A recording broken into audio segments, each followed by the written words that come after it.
Hello and welcome back in at Tobacco Road and Abroad. My name's Gareth Parsons, joined by Aiden Moore, and we've got a jam-packed episode today for you guys. We've got some MLB playoffs, college football, pro football, maybe a reaction to the AP Top 25 for college basketball, and some way too early predictions, but that'll likely be a different episode in itself.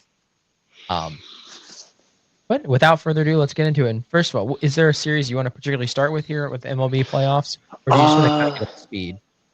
I think big highlights for me is just what's been going down in National League. Phillies go down to the Dodgers 3-1. That was kind of like an unexpected collapse, in my opinion. I was expecting the Phillies to do a lot better than they did, but Phillies just finding new ways to lose in the playoffs. In Game Four, they had a pretty big, like, kind of like went into extra innings, but LA wins at the bottom of the 11th. Game Two was another one uh, that I was pretty surprised with. LA was able to put up 4 runs in the seventh inning. It looked like they were going to like run away with it, but then Philly kind of comes crawling back, and in the ninth inning, it looks like they're able to bring everything together. But eventually, the luck runs out, and LA wins game two. Overall, it's got to be a pretty bad series loss if you're the Phillies. I mean, this core is starting to get like a little bit older right now, and like if there was a time they were going to make a push for the playoffs, it was right now. Also, speaking of like heartbreaking series losses, Cubs go down to the Brewers. Cubs were kind of making a little bit of comeback in the series. Went on a 2-game winning streak, but was unable to close out the Game Five on the road. Brewers win that one 3-1. That makes the NL championship between the Dodgers and the Brewers. LA's leading that one right now, 2-0, and they seem to be going straight towards a World Series appearance. LA's been looking pretty solid, and I'm really interested to see how the Brewers are going to play this Game Three, and maybe there might be a chance for a comeback, but with them losing 2 games at home, I think these next couple of games are going to be really tough for the Milwaukee Brewers. I agree. And one team that I'm very surprised and impressed with is the Seattle Mariners. Just the way they've kind of jumped on the series over the Blue Jays. I mean, they've always kind of had the hype and like the higher end firepower when it comes to big bats, like obviously Cal Raleigh. And I think that's kind of setting us up for what I think is going to be a pretty entertaining Mariners Dodgers um World Series. And interesting enough, on top of that, what I like about the Mariners is they've been able to take a 2-0 lead on the road.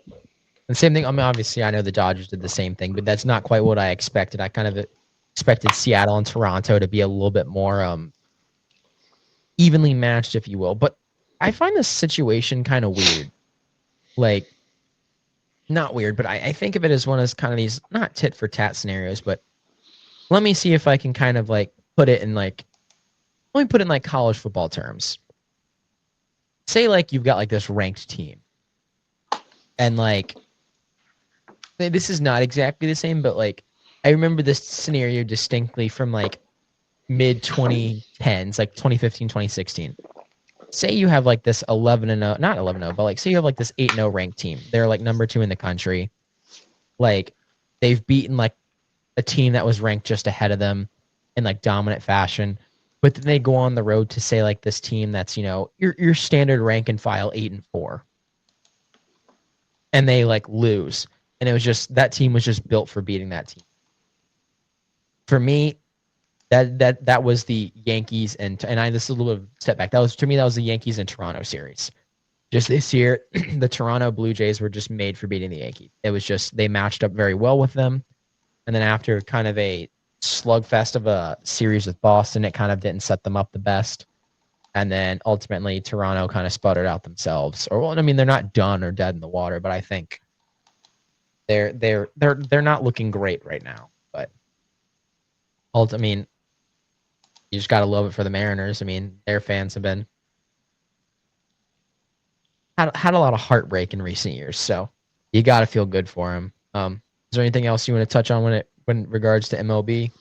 No, that kind of sums up my thoughts for MLB right now. But moving on, we could.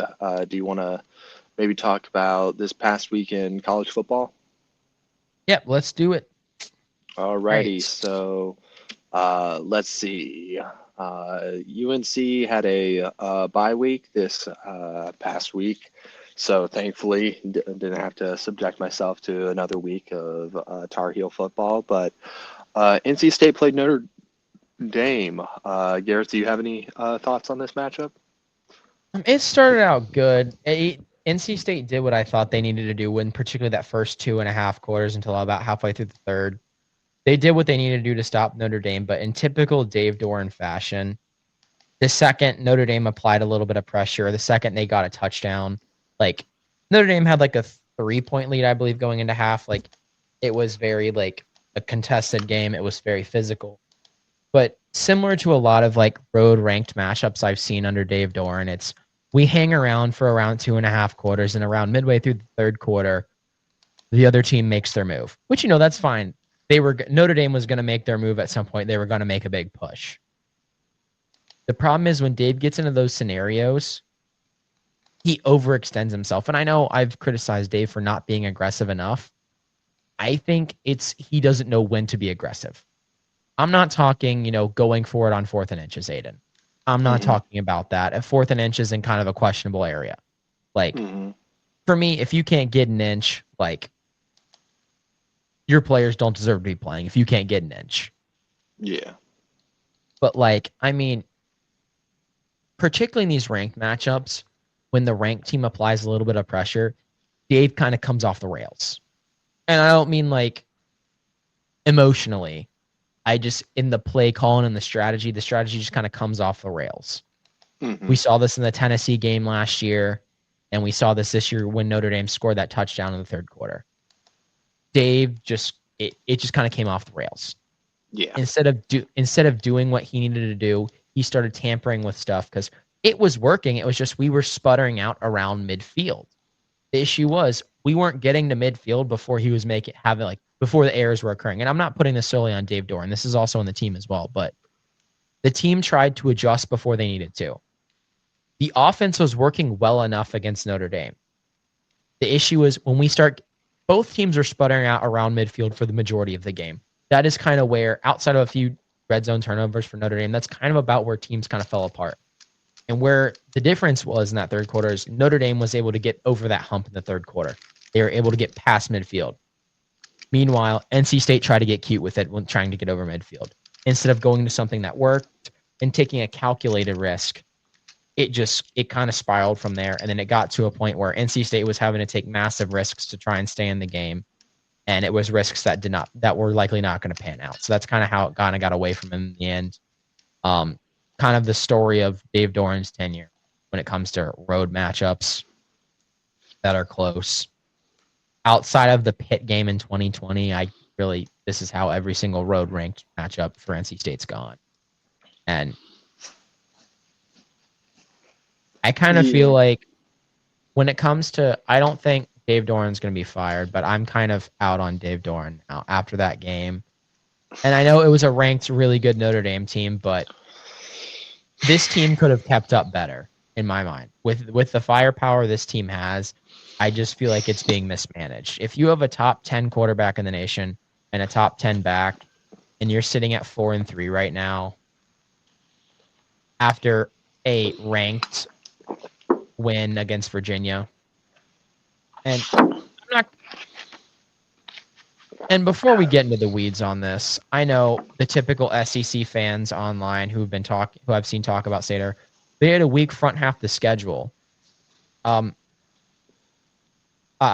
we played more Power Four teams than most SEC teams did to start the season. We even had a ranked team in there, if you will. I don't think there's room to be talking about us having a weak schedule to start the season. No, at least we beat Virginia or a team Virginia adjacent, Alabama. I'm just saying we at least schedule Power Four teams.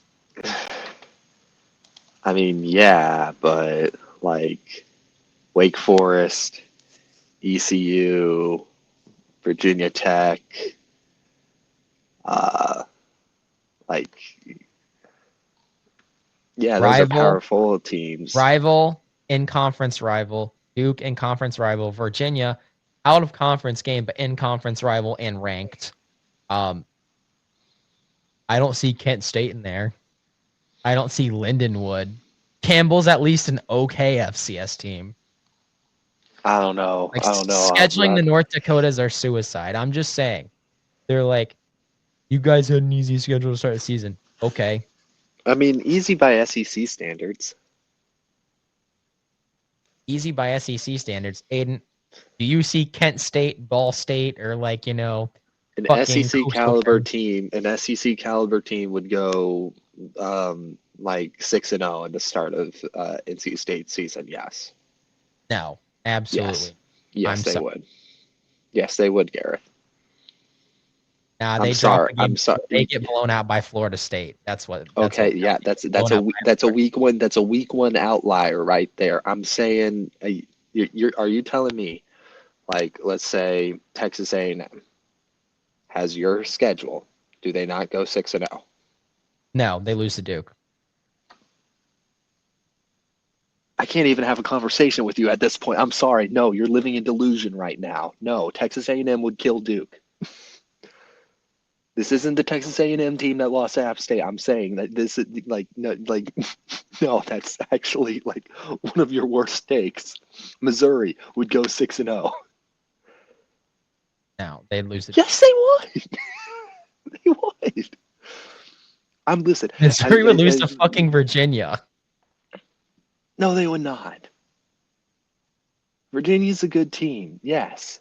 And listen, I understand. Like, I'm sorry, an above average SEC team would make it out of like the first half of your schedule like undefeated. I don't think that's a now maybe teams like Mississippi State, like actually, you know what? I would say Florida might choke a few. Ole Florida, Miss. Ole yes. Miss. Oh, Okay, yeah, okay, yeah. I'll give you Ole Miss. I'll give you Ole Miss. I'm not proving on Ole Miss, but I'm sorry, Alabama with your schedule, they would go 6-0. I'm You still can't just high on point at Virginia. you can't just point at Duke and say Duke or I know. I said Virginia. Virginia. Okay, yes, Virginia's a good team. I'm not discrediting them, but Virginia would not survive in the SEC. That's not a ridiculous take. I'm That's a not pretty saying they would. I'm just saying if they had, I don't know. Virginia's a tough team. That's all I'm saying. I don't okay. think. I But think when you're they'd get playing more Virginia SEC. in your schedule, it is at home. It's not at Virginia. Yeah, who plays at Virginia? That stadium's not hard to play in. You were just hyping it up 3 weeks ago how UVA is an underrated place to play. You said Underrated that. doesn't mean You doesn't said underrated that doesn't on the mean podcast. overpowered. You said that on the podcast and said that was your reason you were picking UVA over FSU. Underrated doesn't mean overpowered.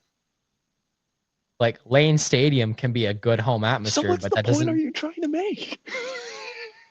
I'm just saying. I think that I'm Virginia saying team can slug it with the majority of the SEC. UVA could not beat Alabama at home.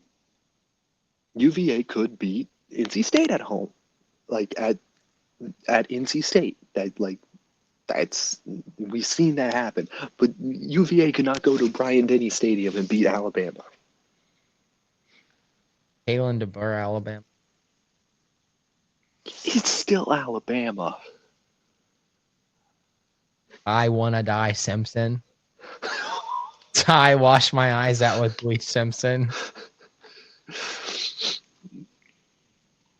By the way, they won this week against Missouri, a good team on the road. Like they're not bad. They're not They've bad, they've but that game they're was in a the high top wash. 10. They're in the top after a tough loss to FSU. They've been pretty consistent.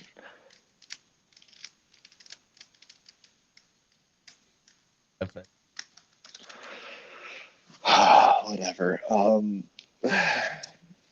I'm just fucking with you at this point.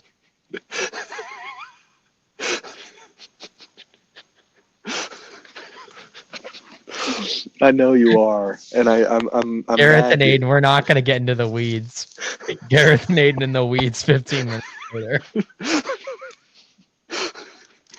Why do I let you rage bait me?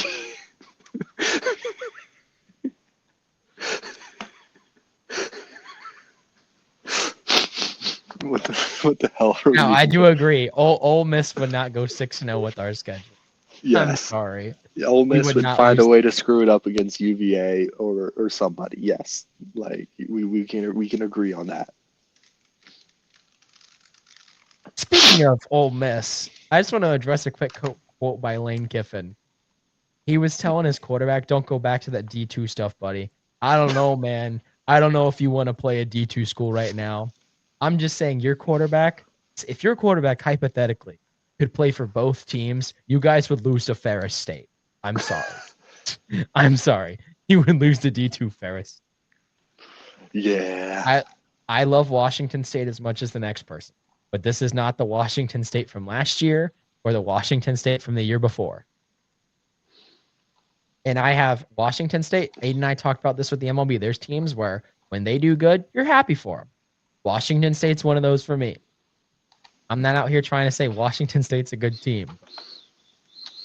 Maybe you should spend less time beefing with your daughter's boyfriend and actually coaching a football team.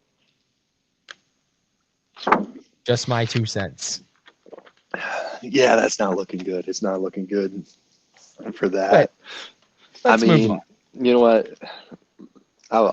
South Florida versus North Texas.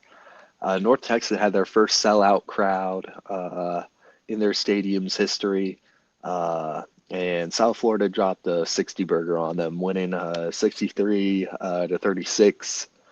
Um, South Florida just kind of put it on. Like they just at that after like that third quarter, they dropped 28 points in a single quarter. They scored Um, 21 points in the first 3 minutes from scrimmage in that third quarter. yeah, that was nasty. But South Florida proves they're probably one of the best group of five schools in the nation. And North Texas, unfortunately, I do not think will be making the playoffs anymore. But moving on, Ohio State versus Illinois. Ohio State gets a solid win, 34-16.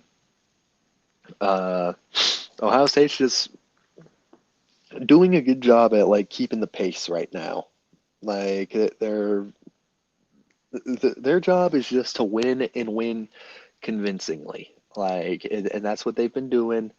They haven't been like putting up like the flashiest of numbers, like uh, solid wins against like Washington and Illinois. I know people are kind of like looking back at the Texas game and saying like, "Oh, that's not looking as good as it was in the past." But I think Ohio State's looking good. They're keeping a solid pace right now, and their job is just to not screw it up right now. But speaking of like the Big Ten, I want to talk about this Indiana team. I was not familiar with your game, Indiana.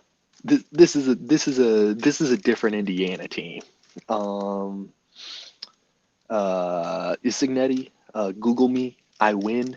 Uh, yeah, I Googled him. This guy can win now.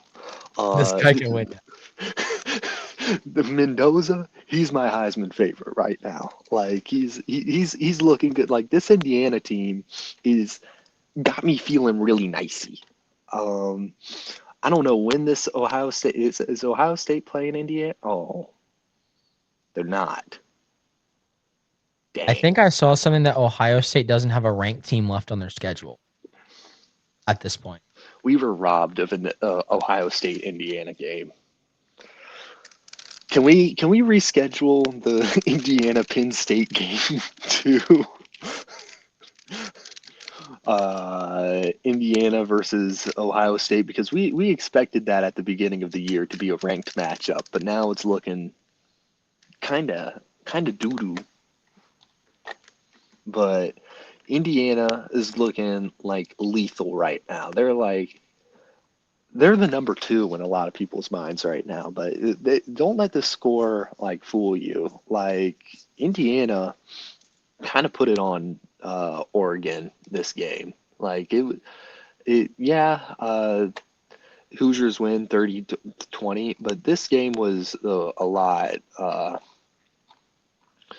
This game kind of felt a little bit like like a beatdown in some ways because I just am like Moore's two interceptions, uh, and like near the end, like the like fourth quarter, that's when like the Indiana defense was really kind of like starting to put it on Oregon and like force a lot of these mistakes for Oregon. So uh, close game, but it just was all Hoosiers that fourth quarter, and I gotta say Mendoza's looking very impressive.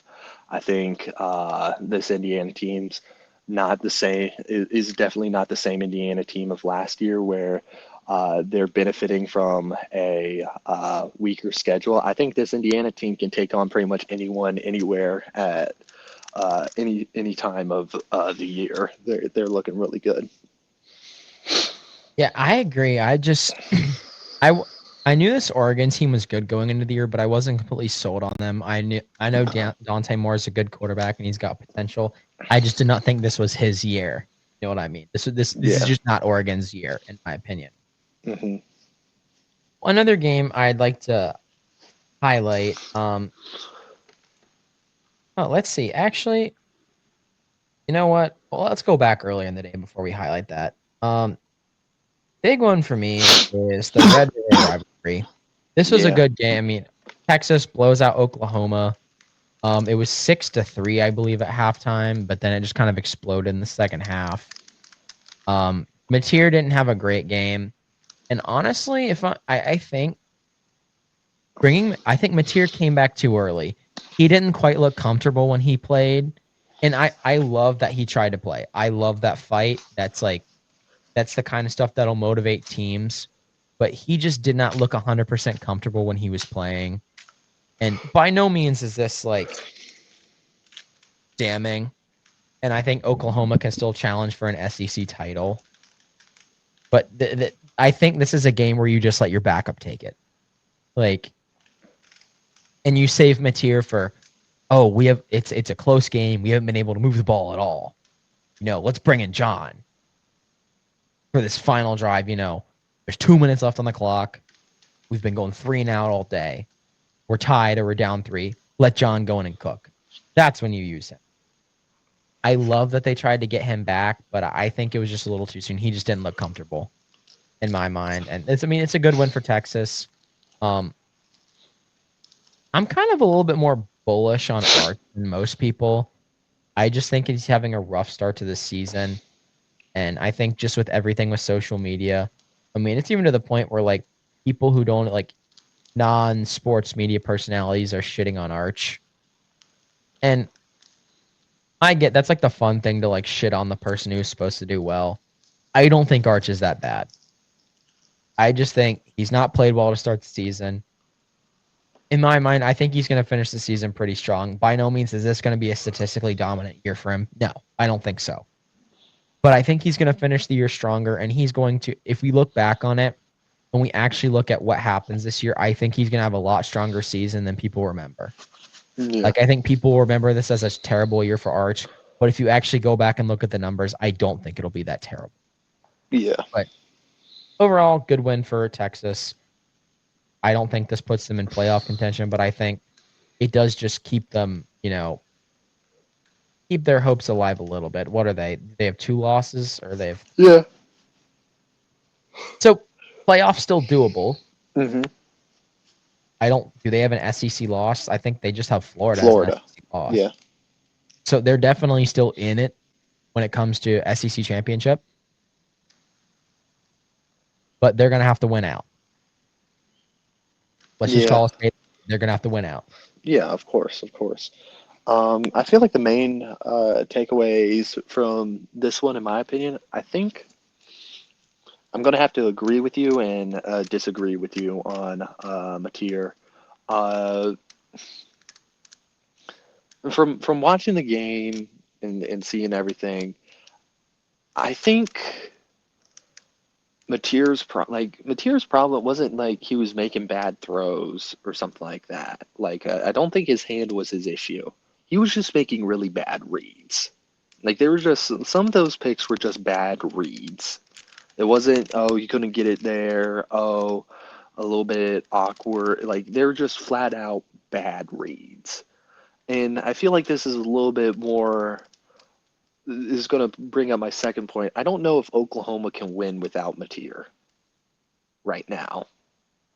I it feels like they're kind of asking him to do too much, and if he has an off day or a bad day, like Oklahoma's kind of like a little bit out to dry. Now, granted, they did pretty good like without him. Like got a win against Kent State, but I just think Mateer's the lifeline for this Oklahoma team, and I just have questions about Oklahoma's longevity, especially when we look at like the latter half of this season. It's going to be an absolute gauntlet, and it's pretty obvious. Like Mateer needs to be 100% ready for that, and needs to be on his A game.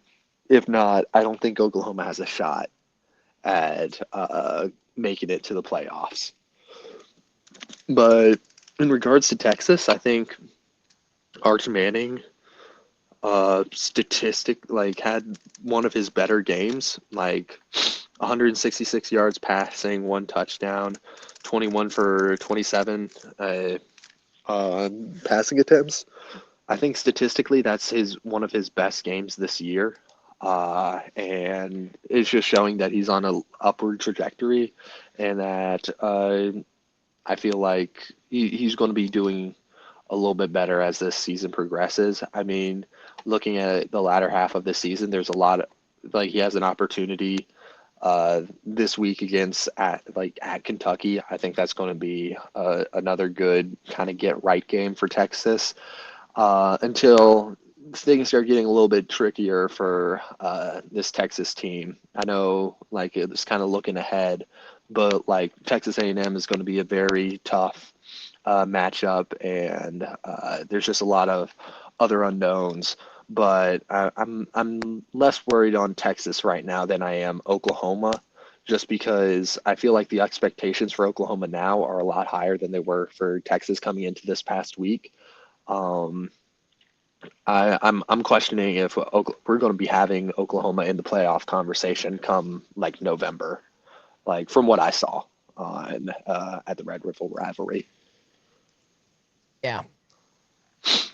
Another game I want to highlight, and I think this is a team that kind of got the short end of the stick when it came to their game. Georgia Auburn. Um, Georgia wins this one 20-10. But the main thing I want to talk about was the controversial call towards the end of the first half. Auburn has the ball on the goal line. Jackson Arnold kind of quarterback sneaks it. And in my mind, and kind of almost the commentator's mind too, he looked kind of clearly down, like forward progress stopped and on the ground, and the defender just kind of took the ball away from him. And Georgia got the ball and went down and kicked a field goal. Now, am I saying that would absolutely change the result of the game? No. I'm just saying that's like, possible touchdown traded for a field goal. I'm just saying it could have changed the game. I'm not saying it would have, but that's just, I mean, Georgia found a way to win, so hats off to them. But I don't know. That was just, it was just kind of a weird game, and I feel like that was a turning point. That ruled fumble was a turning point for the game. And it just kind of sucks when you have these games and it's like a call kind of changed the momentum of the game. You know what I'm talking about? Because, Hmm. if he gets in there, that's 17-0 Auburn. That's a completely different ball game than 10-3 going into half. That's like not dead in the water. I don't think Georgia could have definitely turned that around. But you get what I'm saying. That's like Yes. completely different ball game. That's a 10-point swing right there. Yeah. But no, I don't know if you have any thoughts. I mean, I like Georgia as a team, but I'm not as high on them as I was. I mean, Gunnar Stockton's a good quarterback, but what we've seen this year, he just is like he's not asked to do a whole lot. Like they don't take very many shots with them. And if that's their offense, just short passes, that's fine. That's no knock against him.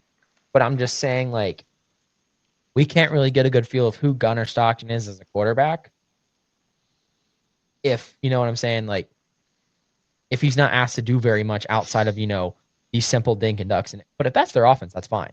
Yeah. If they do kind of that West Coast style passing, that's fine. Yeah. I think this is all setting up for Auburn to be playing spoiler to some team in the latter half of the season because, like, just with how close all these like ranked matchups have been, the levees are going to break eventually. Auburn's going to have nothing to lose going into the Iron Bowl. Alabama probably has one loss at this point, and Auburn's just gonna be like, Fucking whale on them. yeah. I feel like this is all just development for this is all the setup to a very funny punchline near the end of the season because this Auburn team is good, but they are just not catching breaks at all. And I think it's just going to be one team that doesn't take them too seriously and then is going to be in for a rude afternoon playing them. But uh, honestly, I think Georgia is kind of cockroach maxing right now. They're just kind of refusing to die. And I'll tell you this. I like a little bit of a preview into our predictions. I like them more than I like Ole Miss right now. Like, damn. I mean, like, I feel like Georgia is a little bit more proven.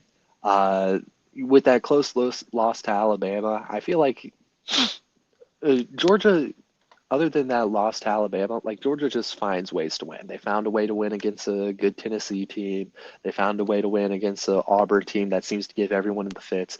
I like this Georgia team.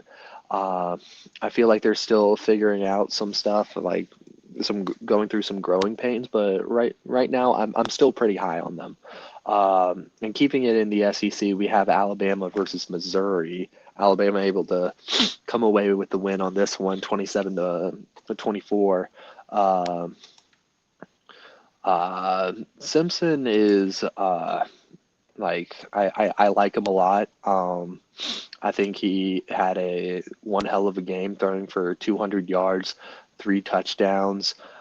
This Alabama team seems to be a lot more dominant than they did at the beginning of the season, and I know that FSU loss is looking like worse and worse by the week, but in my opinion, I think it's a okay loss. Alabama's been able to respond and keep the ship moving forward. Uh, I've liked their wins so far. I think they're going to continue their winning ways, and I think there's no cause to be concerned for the Tide with that Florida State loss earlier this season. I think things still look really, really good. Yeah, I like them. It was a good game. It ultimately came down to kind of a boneheaded read by Pribula there. He had about on his interception that sealed the game. He had about like three receivers open, and he threw to the one guy that was covered. Yeah, But I mean, that's just experience right there. I mean, he kind of spent some time. I know he's a senior, but he spent a lot of time sitting behind Drew Aller, so there wasn't a lot of experience there. Do you know what I'm saying? hmm Like, not a lot of game experience. Hopefully, maybe is he able to redshirt? Question mark? Yeah, I think he's got another season in him. So, and I'm not everyone's saying able to find another season in their back pocket these days. So Missouri senior season's not over by any means whatsoever. I'm just saying, like, give it another season and we'll have a very well matured Bo Pribula. And I think he's a force to be reckoned with right now, but I think give him another year to mature and he'll be major force to be reckoned with. yeah. Uh, let's see another uh, games. Tennessee ekes out a close one against Arkansas, 34 Yikes. Yikes. 31. Oosh. Yeesh. Mamma mia. That's a close one.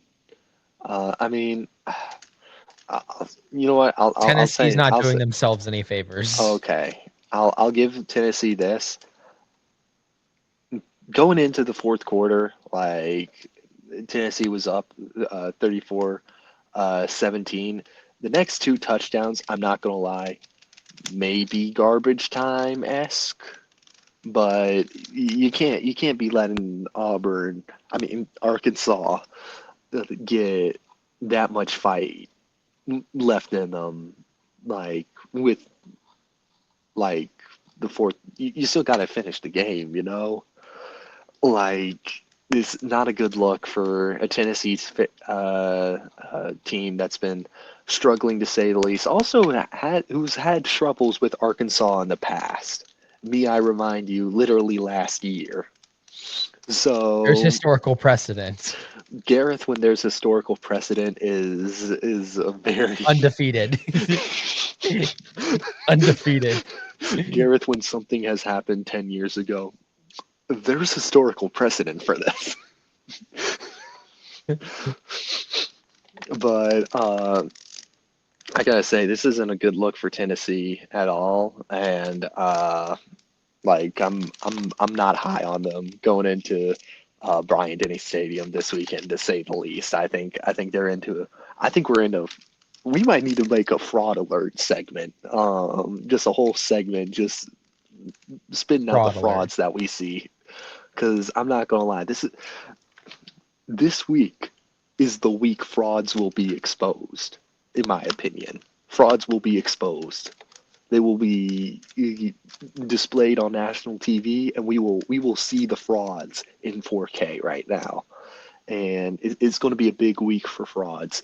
But moving on, uh, we got Georgia Tech winning against Virginia Tech. Georgia Tech is still keeping it. I don't know if they're keeping it low key, if they're keeping it high key right now, but they just kind of continue to win. And Haynes King is literally like their only it's their only main in the game. Uh, they they're I don't know. really Jamal Haynes is pretty good. yeah. I mean, like they I don't know. It's just uh, I feel like a lot of their whole life, like as a team, kind of revolves around Haynes King, who I love, is another one of my Heisman contenders right now. But I just have questions about this Georgia Tech team. And granted, like the rest of the season, in theory, I feel like they could win out, but also I don't know. Georgia Tech's like now that they're 6-0, I could very easily see them going 12-0 or 6-6. And I feel like that's the only team, undefeated team in college football I can say that about. Okay, maybe 8-4, because wins against Syracuse and Boston College, I think, are inevitable. But I can see a very uh, high ceiling and low floor with Georgia Tech, and we're already midway through the season. Yeah. And I feel like they're the only undefeated team in college football that I can say that about. Yeah, Georgia Tech's one of those teams. Like, I agree. They're either going to play for the national championship or the fucking Camping World Bowl. There's no in between.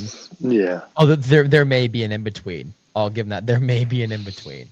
Yeah, see, the thing is with them, there's a lot of in between. Like, I'm not gonna lie, if God forbid Georgia Tech doesn't win a game for the rest of the season, like, and they go 6-6, other than like, okay, obviously you started off undefeated and ranked. If you're a Georgia Tech fan, would you be like really disappointed?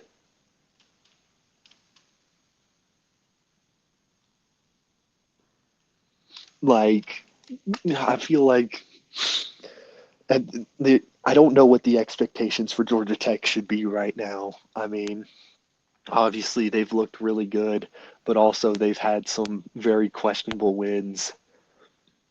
So I just don't know what to say. I mean, they got Duke this week, and a bunch of teams that on paper I think they should do really well against, and I wouldn't be surprised if they're going into um, the Georgia game undefeated.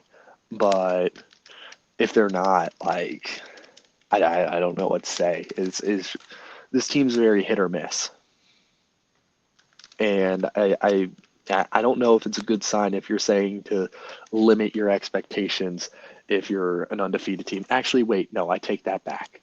There's another team that's undefeated that I think is you shouldn't be surprised if they go from 6-0 to like a very questionable like downward spiral, and that's Old Miss. I mean, you got Georgia, Oklahoma, hell, Florida's looking kind of nicey. Florida could give Ole Miss some trouble. South Carolina, I mean, granted, the near end of their season is kind of cupcake, but like these next 2 weeks are going to be pretty tough for Ole Miss, and I don't know what you to be expecting if you're an Ole Miss fan. But moving on, USC gets a big win over Michigan, 31 to 13. USC just kind of, and this one kind of proved that they can beat Michigan at their own game. I feel like they were able to out physical Michigan, and they were able to um, kind of just outperform Michigan on all assets of offensive production. And Michigan kind of got exposed for not being as, I guess, offensively tough as USC. Um, USC's offense is just fueled like a well-oiled machine, and was really able to outpace uh, a Michigan team that's had some hit or miss results when it comes to offensive production. I feel like when they're at their best, it's when they're like running the ball and doing it with like a lot of people up front. But in this game, USC kind of showed that they were able to beat Michigan in their own game with it, and then some.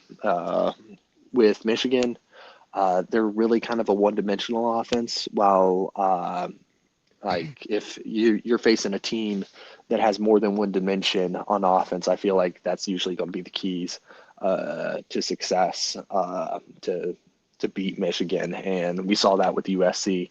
But let's see, anyone, anything else?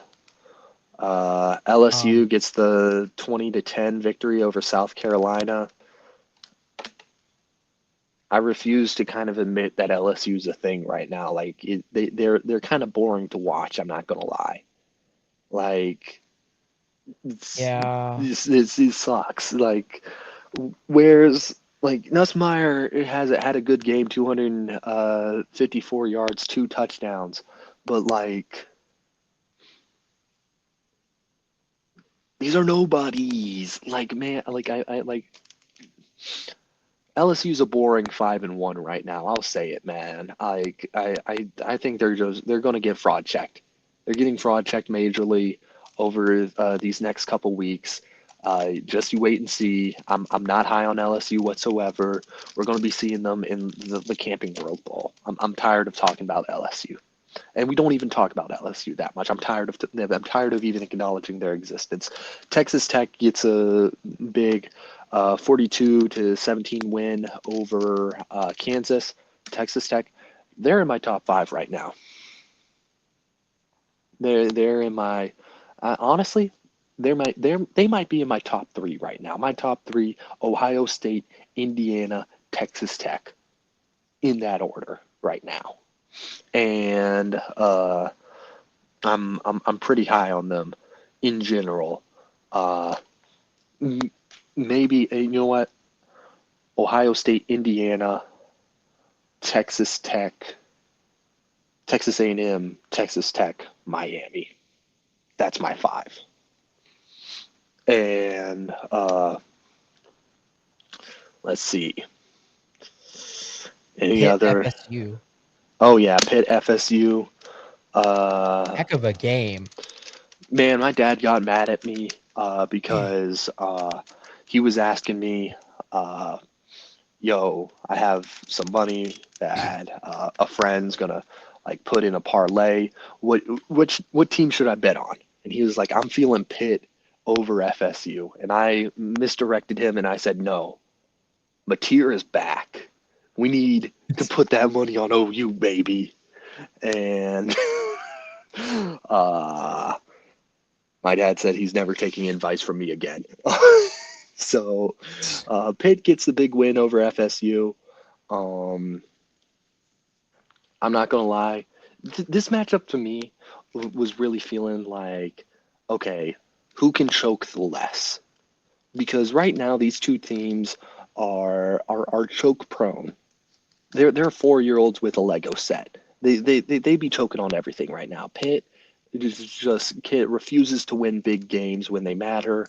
And FSU, after their win against Alabama, have been like hot and cold and just on an absolute slide.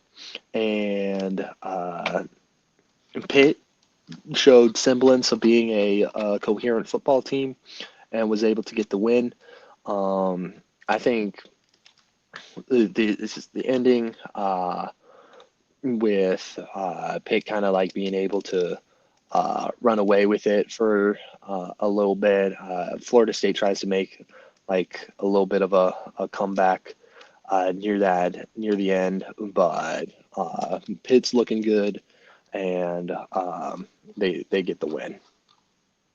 Yeah, I'm impressed with Pitt. I will say I'm concerned for them a little bit in the future because they are a little bit one dimensional. Yes. I'm not saying that they don't have abilities, but when your quarterback is leading both your rushing and your passing. Now, I'm not saying they didn't have backs who got it done. They had a back who averaged 4 a carry and a back who averaged 3.8 a carry. Not bad. That's not bad stats by any stretch of the imagination. You found a way to get it done in a hostile environment. So, and I'm not saying this is like a trend that we're going to see the entire season, but that just makes me wonder a little bit. Like, but like you said, Pitt's been hot and cold when it's been the big games, like the rivalry backyard brawl. They haven't been able to get it done at all. And now I will say this was a big game. I'll give them this. This was a big game. This was Florida State was ranked for this. All hats off to them. But I will say this was a game where neither team wanted to win for about the first three quarters. Yes. No one wanted to throw the knockout punch. And that particularly with the games Pitt has coming up, they cannot have that, kind of games cannot go that way Hmm. for who they have left on their schedule. So I think Pitt's a good team. I think they're a dangerous team in the ACC right now. But like you said, they're gonna need to clean some things up. Other games I want to highlight: Utah, Arizona State. Mm. Big 12's been very hit or miss. The treasure one week is the trash next week in the Big 12. Um, it was all Utah for a few weeks. Then Utah got blown out, and then Utah's back blowing out Arizona State. Arizona State was the same way.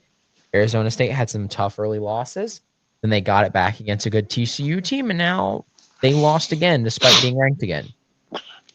Um, I will say one thing that has continued to impress me about UCLA, even through their highs and lows, is their quarterback Devin Dampier. His stats don't wow you, but he is a very entertaining dual threat guy to watch. He is very entertaining. Um, I don't want to say he's quite Haynes King esque, but he's basically Haynes King. A little bit on the shorter side, very, very muscular, has an arm, but he'll run you the fuck over. 5'11", 204, grows massive. He literally is Haynes King. Utah literally is Georgia Tech for the Big 12 right now. Um, and other places around, other things around the Big 12, just all sorts of chaos. 3-4 Colorado gets the upset over a ranked Iowa State. I believe this is Iowa State's second loss in a row, if I'm not mistaken. No, I am not mistaken. This is their second loss in a row. Colorado gets the dub. Um, who played quarterback? Because I know there's been some controversy. Not quarterback controversy, but there's been some in and out. Oh, Hayden Salter. But this Iowa State team, I was high on them initially, but then I've been doing some reflecting the past few weeks. I'm like, what have they really done? And I don't mean that in a disrespectful tone. I mean, they earned their ranking, in my opinion, but really, what have they done this season? I mean, now that with two losses, but what have they done? I mean, Rocco backed, not the best game, not the worst. Not blaming it on anyone, but I just feel like this Iowa State team's kind of lost sight of who it is. I mean, last week when their tight end ran out of bounds instead of trying to keep the lateral play alive, I mean, you got to ask where this team's head is at this point. Yes. Because, and no disrespect to Colorado, but this isn't a great Colorado team. They absolutely could make a bowl game, but this is not a great Colorado team. This is not a great Colorado team. Yeah. I Um, think Coach Dion has been suffering with some health issues, though. So definitely uh, a little bit we of just gotta keep him like in your prayers. Uh, I think this I hate giving like passes and stuff like that to coaches, but I'm not gonna lie with like losing a lot of your talent and coach going through health issues. I can understand Colorado not making a bowl game. I still think that it's a possibility that they could, but I can understand not making a bowl game and still like deciding to keep to the Dion experiment. But I mean, going back to some other games that we didn't talk about, let's go back to the Carolinas for a second. ECU loses to Tulane, 26-19, for about like one odd game. quarter. Hmm? It was an odd game. Yeah, weird game. ECU for like one quarter was like, I'm gonna take this one. I'm gonna win this one, and then just kind of falls apart in the fourth quarter. Tulane able to win it. Retzlaff able to throw for 347 yards and 2 touchdowns for Tulane. Tulane has been uh, looking pretty tough to beat, and they kind of take care of business against the ECU team that has had some highs and lows. But good win for Tulane. Keeping it in the Carolinas, App State won big against Georgia State, 41-20. Uh, I mean, I don't know what to say. It's Georgia Other State, but it's still is good to Georgia see them back. State. J.J. Cole threw for 4 touchdowns and 309 yards. Looked really solid. Um, I mean, looking at App State, the rest of App State's season, I mean, tough losses against Southern Miss and Boise State, but I don't know. I mean, the Sun Belt, Fun Belt, like, I don't know. I see them winning against a coastal team that has been kind of, They are bad. they're not the best, I mean, but like they're not the worst. Uh, I mean, yeah, they're pretty bad, but I mean, had a solid win against UL Monroe. I mean, they got blew out by Old Dominion, but Old Dominion's pretty solid. I'll give like Old Dominion's a solid team. Um, but uh, let's see, like looking at the rest of App State's schedule, um, I could see them going. Uh, let's see, 4, 5, maybe like a 7-win season. I feel like that's respectable for them. Yeah, this is a respectable new coach, looking pretty decent. But going over some games that stuck out to me. It might not mean a lot to a lot of other people, but it means a lot to me. Let's see. You went to the Clemson Boston College game. Oh, you're right. That is a game I forgot to. I forgot I went to that game. Um, Boston College looked like they were going to hang around for about a half. Um, Second quarter they made things interesting, but I again I went with a few coworkers who they love college football. Like they don't follow it as religiously as I do, but they grew up in Iowa. They're Yeah, not the biggest fans of ACC ball. They know the teams are, but they don't know if who's good and who's not in the ACC year in and out because they're more concerned with the Iowa Hawkeyes. But you get what I'm saying? yeah, yeah, yeah, yeah. They were like the first thing they said is, "Jesus Christ, the entire Clemson offense is bigger than the defense, the Boston College defense. Like even the fat guys are all bigger. Their receivers are bigger than their defensive fat guys. Holy cow!" I'm like, yeah, that's Clemson. But no, after my coworker made that observation, I told him the story of when my dad told me about the first time NC State played Florida State in the ACC, and he's like, "Son, their offensive line outweighed our defensive line by about 150 pounds." He's like, "That was murder. I watched murder." But back to the game. I think the big difference here was the ability to get pressure to the quarterback. Because anytime Boston College got some semblance of a drive together, on the drives they didn't score, it always ended because there was some devastating sack that would get Boston College off schedule. And they not only were able to do that, but they were able to keep contain. Boston College did a good job of getting to Klubnik, but the problem was they'd break contain. For those of you who don't know, contain is you get through to the quarterback, but you left an area open, and the quarterback just kind of runs to that area and is able to escape. That was kind of a large part of that game was just they'd get to Klubnik. Don't worry, they'd get to Klubnik. It's just he'd kind of shake off a defender and contain was broken and there was no one within 10 yards and he'd kind of scamper off for about a 10-yard gain, which is just something you can't, particularly against these better teams where even though Klubnik's more known for his passing ability, even with some of these more pocket passer types, you've got to watch out for the run. Even these elite pocket passers, they know when it's time to take off. And that's exactly what happened. Second half is when Clemson kind of broke away. There was a few moments there where it looked like they'd come back. They got 2 interceptions in quick succession, which they were not able to do anything with. But yeah, good game, fun game to go to. But yeah, I will say the Boston College fans stuck around for longer than they did the last time I was there. Hmm. Last time I was there, I told Aiden about this. The last Boston College game I went to was NC State versus Boston College. NC State was ranked. I think it's probably the last time a ranked team was at Boston College. Um, People were leaving when NC State went up 14-7. They were like, "Yeah, the game's over.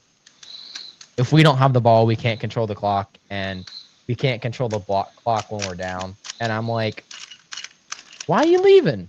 I mean, they were right. NC State ended up winning like 42-14 that game, but like the fans stuck around until about the third quarter. And about the 2 or 3 times Boston College wasn't able to do something with the ball was about in the third quarter off those picks was about when people started to leave. So I will say, congrats, Boston College. You got your fans to stick around for longer this time. It was a good atmosphere. I'll say that's the most packed I've seen that stadium. That is the most packed I've seen that stadium. For about a quarter and a half, there was not an empty seat in that house. And outside of hockey, that was crazy to see. Outside of BC hockey, that was crazy sight to see. Granted, it was mostly orange, There was a lot of orange. Yeah, I took saying there was a lot of orange and purple. There was a lot of orange and purple. but good for good for Boston College. But Wake Forest got a win over Oregon State, 39-14. Wake Forest looked pretty dominant in Corvallis. Uh, Oregon State, they they look buns, bro. How if it wasn't for that fourth quarter with like 2 garbage time touchdowns, Wake Forest dog walked Oregon State. That's making that Wake Forest win look a lot better. I mean, granted, it's an 0-7 Oregon State team now. They have been eliminated from bowl contention, but First team to do so, I think. hang Wait, on. no. Nope, Sorry, they're not the UMass. first No, team. wait, no, wait. Hang on. UMass is Missouri 0-6 State. now. Missouri State on a technicality. I But mean, speaking of Missouri State, they're 3-3. They're 3-3. Hold on, let me pull this up. Let me tell you about the Missouri State Bears. Let I me mean, tell I'm trying to see if there's another team other than Missouri State and Delaware that's out of bowl season, like officially. But the thing is, mathematically speaking, Missouri State and Delaware, if they were eligible, would be very much in contention for a bowl. Yes. Let me fact check this, but I may be mistaken. I think Delaware's 4-2, if I'm not mistaken. Let me pull up Conference USA. Sorry, Delaware's 3-2. My bad, but still, goddamn. And those aren't just FCS wins. They've got some FBS wins in there. UConn, FIU. I mean, yeah, one of their wins is over rival Delaware State. And they got absolutely dog walked by Colorado, but like What did you expect? Aiden, Yes. they may get a bowl invite if there's not enough eligible bowl teams. Because hold on, Hmm. hear me out. We're on Delaware's schedule. Middle Tennessee State, they're 1-5. They decided to go no alternate jerseys this year to save money to pay their NIL dues. Hmm. Which smart business venture. I agree with that. That's smart. But if you have to do that, I'm sorry. I'm giving this one to Delaware. Liberty, that's a loss. That's a loss all day. Yeah. Louisiana Tech, that's probably a loss. Louisiana Tech's 4-2. 0-6 Sam Houston State. 1-5 UTEP. You're at I mean, 6 wins, Liberty's not looking that tough this year at all, though. and they finish with Wake Forest. I'm sorry, that's not a win. I'm sorry, that's not a win. As much as I want it to be, no, no. Wait, so Wake Forest ends the season with Delaware, is what Sorry, I'm their hearing? second to last game's Delaware. I just scroll down. Their second to last Okay, game's Delaware. okay, okay, okay. It would be crazy rivalry week. State Carolina, Duke, someone else, Wake Forest, Delaware. You Gareth, know, get in the truck. We're going. Gareth, we're going to Delaware. We're going to Winston-Salem. Oh wait, that's right. It is in Winston-Salem. But let me back to Missouri State. And I know we need to get going on with other stuff, but Yeah. I want to highlight this Missouri State team because a lot of people had them going like 2-10. They're 3-3, and they are not FCS wins either. They have one FCS win. They lost to SMU 28-10. Not shabby. That's not terrible. That's not terrible. I mean, 73-13. We'll ignore that. But 21-20 over Marshall. Um, I think Marshall's got a decent record right now too, if I'm not mistaken. Marshall may be 3-3 or 3-2. But going back to Missouri State's schedule, they beat UT Martin. They beat Middle Tennessee State. I mean, they're 3-3. They could also very well be bowl eligible. I mean, they play Liberty, UTEP, Kennesaw State, Louisiana Tech, New Mexico, Liberty. Very winnable schedule. If there's not enough bowl eligible teams, they could get an invite. And I'm praying for that because these teams, if they get 6 wins in their first season, they deserve to go to a damn bowl game. Yeah. I'm sorry, they deserve a damn. But Speaking of praying to make a bowl, UCLA. I'm a fan now. I'm a I am a fan. fan. Gotta win Jerry against Neuheisel. gotta win against Michigan State 38 to 13. Nico looking pretty nicey, not gonna lie. But I do have to say this. Gareth, have you seen the latter half of UCLA's schedule? Is it like bad? Okay, Maryland this week. Next week, Indiana at Indiana. Number 25, Nebraska. At number 1, Ohio State. Washington. At 20, USC. They have 4 more ranked matchups on their schedule. Washington's pretty nice with it. Like, it looks bad. But you know what? Let me give an inspirational talk to UCLA right now. You know, during the road to Omaha, I had a little saying for Murray State. Because right now I'm looking at UCLA like I'm looking at Murray State. And listen, UCLA, sometimes you got to act like you're the third monkey trying to get onto Noah's Ark. And brother, it's starting to rain. That's the mentality that I'm seeing from this UCLA team right now. They ain't got shit to lose. They could Just still theoretically make the playoff too. They have one conference loss. they That's the only funny have thing is they only have one conference UCLA loss. has the opportunity to do the funniest thing imaginable. They'll make movies about this. They'll Bro, make movies. bro. I'll donate to UCLA's alumni cause. I don't care if they make the playoff. If they make the playoffs, I don't care if I have no money. I've never gone to UCLA. I've never been affiliated with UCLA.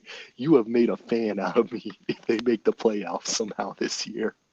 I will say I only see them getting to 5-7, I'll say this. but Okay, if but they if they win, if theoretically if they win out, they're in the playoff. they have to be. That's literally like Number 1, number 3, number 20, number 25.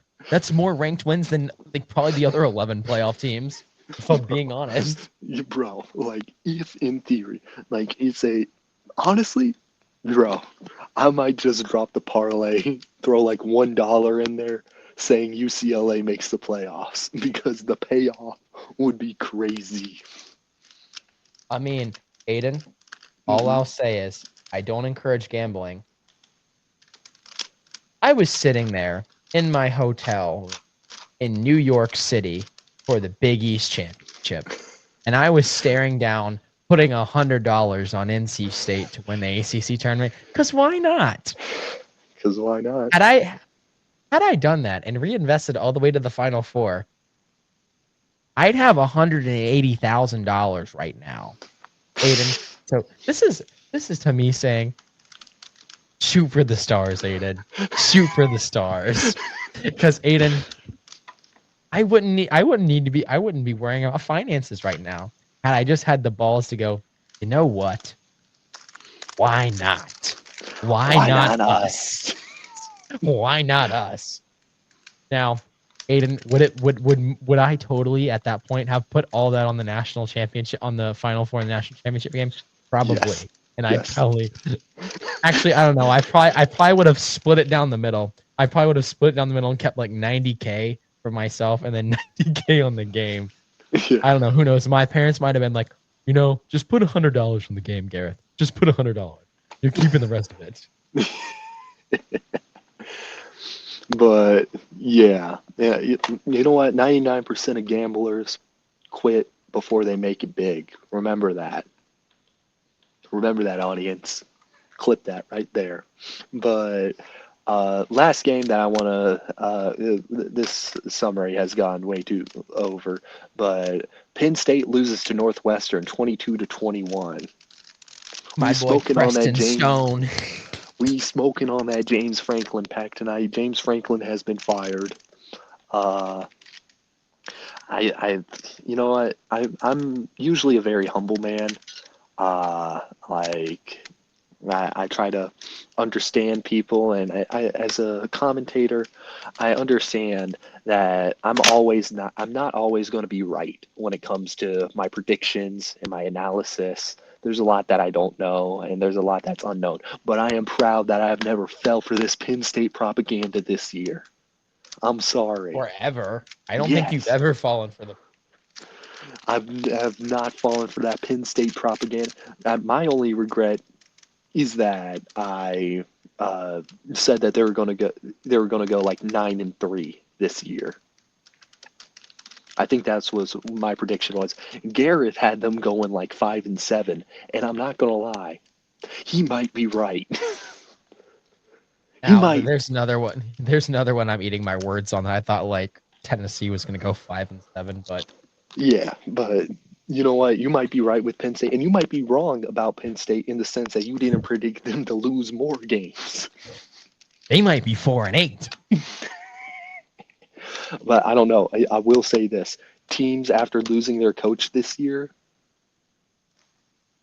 Kind of nice. Kind of nice. bro, they've kind of been nice. I mean, even Arkansas didn't win against Tennessee, but we kind of put up a fight. Not gonna lie. Teams that have lost their coach are fighting like the third monkey getting on the ark this year. Yeah,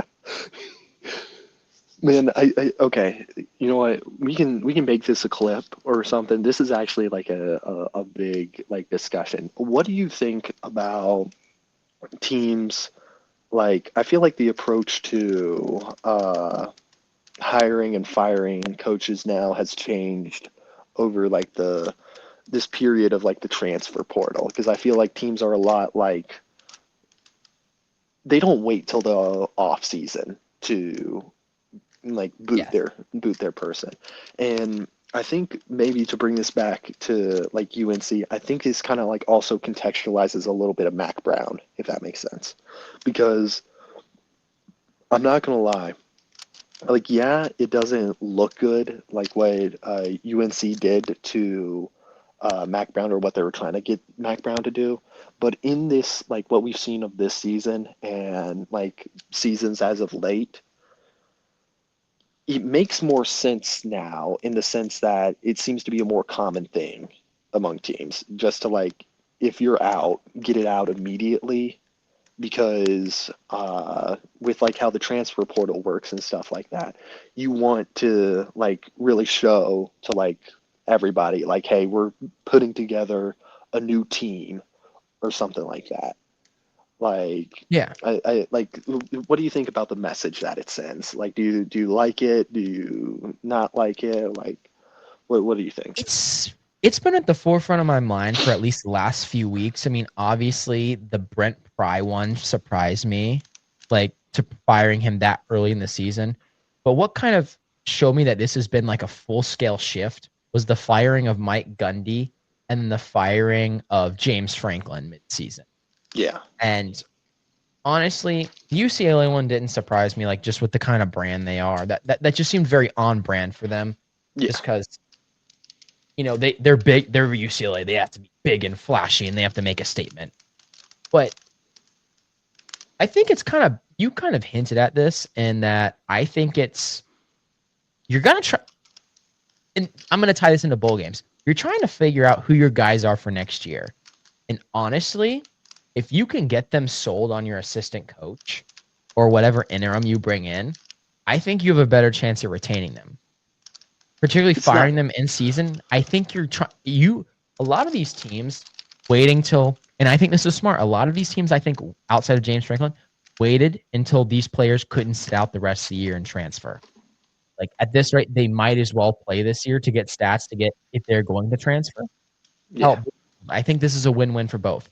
It allows these kids to play for the entire year, more tape on them. They can decide to go to the draft or transfer, but it also gets them new reps with possibly the new coaching staff, and it gives new coaching staff the ability to kind of sink their claws in them and be like, "Hey, this is what we are." hmm For example, where are my notes on this? I have a whole notes app on this. For example, Tim Skipper, UCLA's intern head coach. I know there's everything's been about Jerry Neuheisel and his luscious locks of golden hair, but Skipper, Tim Skipper, has done one hell of a job. And I think just because of how UCLA's season is starting to go, they may retain their talent. They may retain Nico Imaliava. They may retain all their other talented guys because they were able to get the players to buy in. And I think not every team's going to go in that direction, but I think some teams may go in that direction. Um, Now, as for UNC, I don't know. I think there's more issues there under the surface than just meets the eye. I mean, you and I've kind of talked about it. Like Bill Belichick, you and I've kind of come to the conclusion just does not care at this point. yeah, no, Like, and it's kind of put UNC football in kind of a tough spot. You know what I'm saying? Like, they're in kind of a lose-lose scenario right now. hmm Firing him would mean admitting they're wrong, which I yes. don't think they have a. I don't think they have a problem with admitting they're wrong right now. I But the think look they're. of firing, I think they're committed to like sticking it out this year, and I think they're going to try it again next year. you really think they're going to stick with Bill Belichick next year? Yes, Lord help you guys. I know. It is truly the dark ages of Carolina football. Yes, yes. I mean, I I mean the. don't know if go ahead. Sorry, I mean, I don't know. Like, UNC and Bill Belichick are giving mixed signals. Like, I posted a comment on UNC like football post. I think it was, and it was like, uh, um, it was playing off the tweet that we saw earlier, but it was like the official statement, like Bill Belichick, I'm committed to UNC football, and then like UNC football saying we are committed to the Bill Belichick project or something like that. And I was like, perfectly normal statement to make in the middle of October. Also, there is no war in Bossing say. Like there is no Warren Bossing. I love it. We're perfectly clipping reason that. We're clipping perfectly that. clip that. There Also, is no Warren Bossing say. there, There is no UNC is Warren. a stable football school. Also, there is no war in Bossing say. So, um, like, UNC's Dai Li agents are working overtime right now. indubitably. But I mean, okay, so going back to the like firing coaches early now.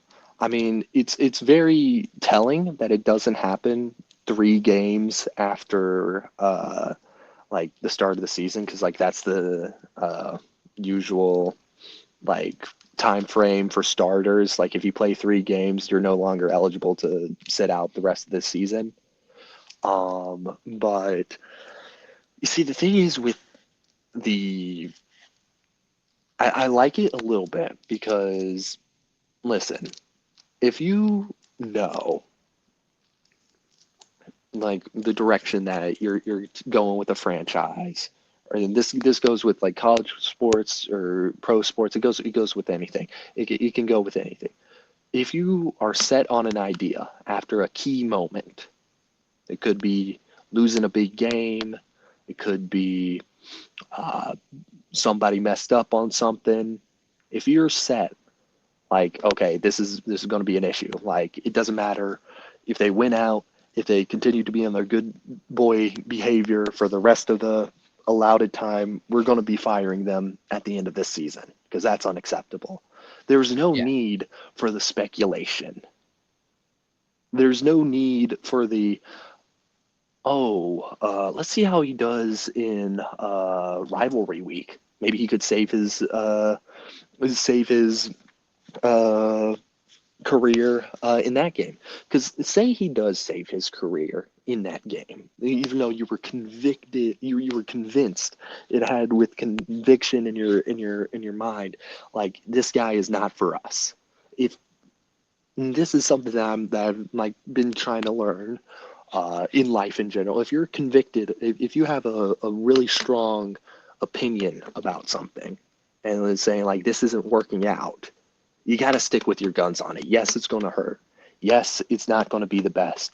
But sometimes being in these half-hearted, like kind of like, oh, let's see how the next couple weeks plays out. You're just putting your franchise in a worse spot, and you're putting your coach in the worst spot. It's worse for both parties, and that's something that I think a lot of us can learn. And maybe it's not even just about coaching at this point, but it's something like if you have a strong opinion about something, don't allow yourself to psych yourself out. If you're convinced on it, stand up on it and say it with your chest. Is what I'm saying basically.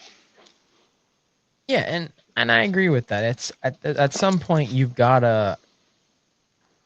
I think the worst thing you can do in this transfer portal era is be indecisive. I Yes. feel like that is what's going to get you killed in this transfer portal era. Not making the wrong decision, it's being indecisive. Carolina has made the wrong decision with Bill Belichick. I think what's going to do them in is further doubling down on it. Or not doubling down, but just kind of being in this limbo of, like Aiden said, there is no war in Bossing Say. Yes. Acknowledge the problem. Fire his ass. Fire his ass. You made a mistake. Fire his ass. Or, wait till the buyout drops. I know there's some conditions where the buyout goes up to 20 million, depending on if you fire him in season or not. Wait till it drops and drop his ass the second you can. I saw one thing, another podcast. If I can find it, I'll shout them out. There are a lot of lower tier Sunbelt teams that were losing players to Bill Belichick and UNC. And they had, it was a podcast that had this Sunbelt coach on. And he's like, I don't want to be that guy that sits here and says, I saw this coming and I predicted this. But he's like, how I kind of knew Carolina was screwed this season is, he goes, when they were fighting us on recruits. They were beefing with us. We were losing in-state guys that we normally get to UNC. And he's like, I know Bill Belichick's thing is under-recruited guys, but if you bring in a whole class of under-recruited guys, that's not a recipe for success. You Mm, need those players around them to elevate them. mm. And I'm not here to say he's right, but I will say that's kind of an interesting point of like, and not to make this about Bill Belichick, but it's just kind of, I thought that was interesting when I watched that. Yeah. I'll try and find that and send that to you, Aiden. But I thought that put in an interesting perspective because I'm like, you know what? When I initially saw this, I'm like, you know what? Maybe he knows what he's doing. There's usually a lot of under recruited guys in like the Sun Belt and the Conference USA who by their senior year end up on these Power 4 programs and end up Yeah. doing really well. Yeah. But I'm like, when these guys are saying when they're competing with UNC on whole recruiting classes, I'm like, that's kind of when there's an issue in my mind. That's Hmm. kind of like if you recruit not Tulane. Tulane, I'd say, is considered Power Four adjacent right now in my Yes. mind. They can knock out an SEC team if it's the right day. They can knock an SEC team off the chair. Hmm. But it's like when you're competing with people like South Alabama, Southern Miss, Texas State, New Mexico State players, you've kind of made a wrong turn. And I'm not talking about one or two players, but when you're competing on like double digit players, like that's when you know something's gone wrong. And I think what the UNC athletic department can do to right the ship, similar to what these other schools is, act as soon as you can. I'm not saying they have to act now with that buyout, but Yes. act as soon as you can. Act Yes. as soon as you can. Yes. But like I said, I am liking these coaches. Now, 10 years ago, I wouldn't like this. But because of the nature of college football now, it is very much act now. Act now. Hmm. If you do a double take, you're already too late Yes. in this NIL era. And that's what I'll say about that. Hmm. But now, shall we get into the predictions for next week? Yeah. Let's jump into it. Um, Bye week for we NC State. Yeah. Uh, well, starting on well, keeping it in the Carolinas, we got ECU versus Tulsa on Thursday. I think that could be it's looking like a solid win for ECU Thursday night. Tulsa has kind of like not looked the best. I mean, they got a good win against Oklahoma State, but other than that, they've been pretty lackluster. Lost to Memphis, lost to Tulane, lost to Navy, lost to New Mexico State. Um, ECU just seems to have like the better tools at their disposal. I like them to take this one. And going over to Friday night, we have a 10:30 Eastern Standard Time kickoff, UNC versus California. Uh, I'll probably stay up to watch this. I mean, but I got California winning this one. I mean, maybe the bye week has done UNC good, but I'm not high on the product that we've been putting out on the field at all.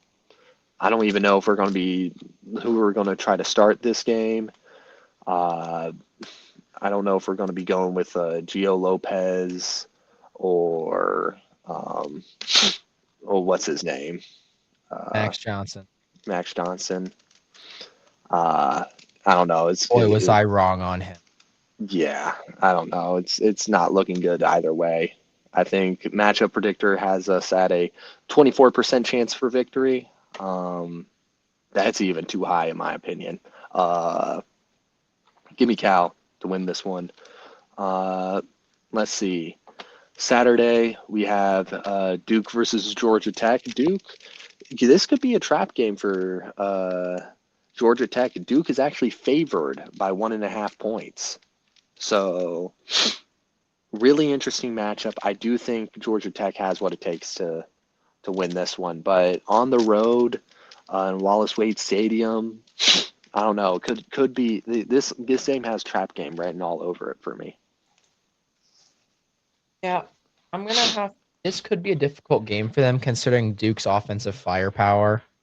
And usually when you come up in these games where it's like a team that's kind of got like a slower dink and dunk, they nickel and dime you down the way down the field, and then you've got the explosiveness of Duke. Usually that can kind of spell bad for teams, but I'm gonna have to disagree with you. I've got Georgia Tech winning this one. I just feel like I said the Georgia Duke. Tech was going to win this Oh one. wait, yeah, that's right. Sorry, I my said it brain's could just be a not working. trap game. I'd say it could be a trap game, but Sorry, I my still brain have Georgia farted. Tech. I've Georgia Tech winning this one. I've got Georgia Tech winning as well. It like I said, these teams that kind of nickel and dime you when it comes. more explosive offenses, they can kind of struggle. But I think Duke's defense is kind of suspect. I mean, Yeah. like they're very suspect in my mind. And I think that's going to allow Georgia Tech to be just as explosive as they need to beat Duke. If Duke had a little bit better defense, I could say, absolute like upset alert when it comes to the rankings. But for Hmm. me, I just think with Duke's defense is not great about stopping the big play. And I feel like that's going to allow Georgia Tech to be just explosive enough to get it done.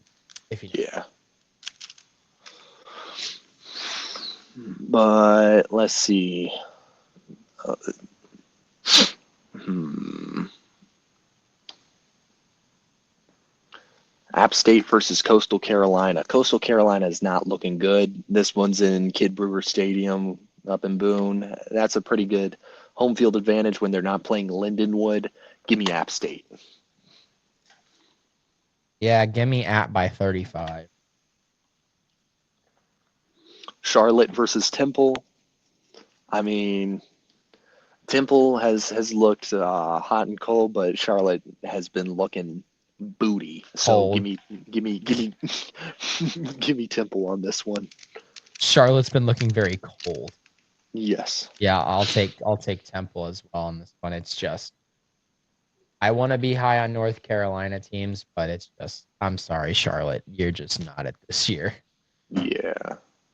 Is Wake Forest playing? No, I Uh, don't think no, so. I think this is their bye week. Alrighty. So let's jump around, see top 25, maybe just big games that we want to keep an eye on. Miami versus Louisville Friday night. Should be a good one. I got Miami winning this one. I do as well. I was a little bit higher on Miller Moss and Louisville to start the season, but I'm not very big on them now. They're just missing something. Miller Moss was not quite the X factor that I thought he was going to be, and I think that's kind of been how it's been for other people as well. It's just this Louisville. This is a good Louisville team. I think they are solid, and I think they will win more games than they will lose. Obviously, they're 4-1, 5-1. I think they'll win most of their remaining games. They'll probably end up as a solid 9-3, 8-4. But give me Miami.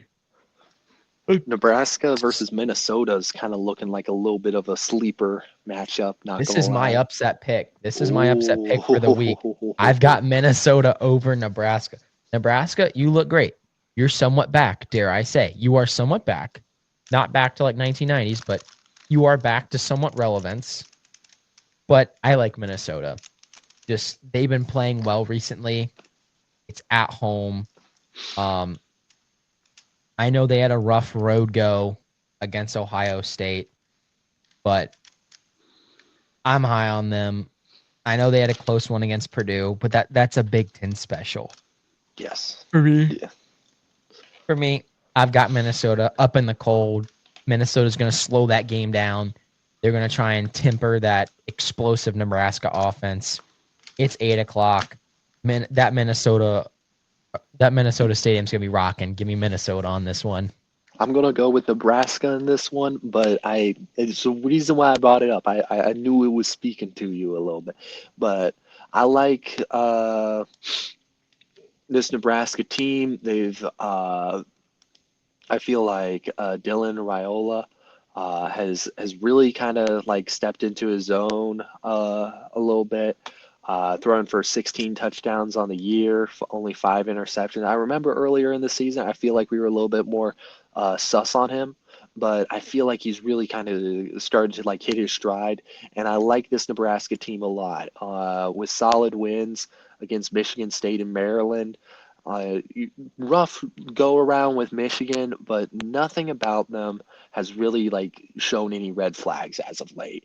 And I like the direction this Nebraska team's going. And I think Minnesota's going to give them a hard time, but I like Nebraska to win this one. Moving on, noon kickoff for this Saturday matchup between LSU and Vanderbilt. Not going to lie, I feel like the commentators are going to be calling this fraud alert because a lot of people are saying Vanderbilt's fraudulent. A lot of people saying LSU's fraudulent. This one's at Nashville.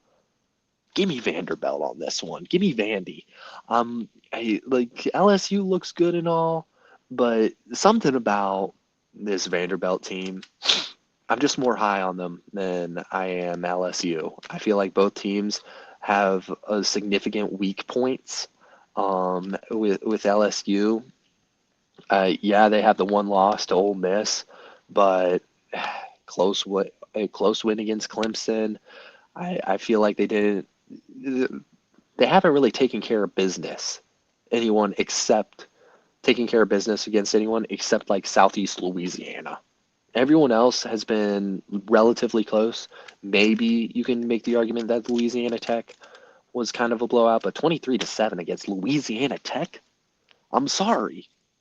Look at that Fraud. halftime and third quarter score too, though, of Hang that on, game. let me Jarvis pull this up. Halftime 10-0. Hmm. Louisiana.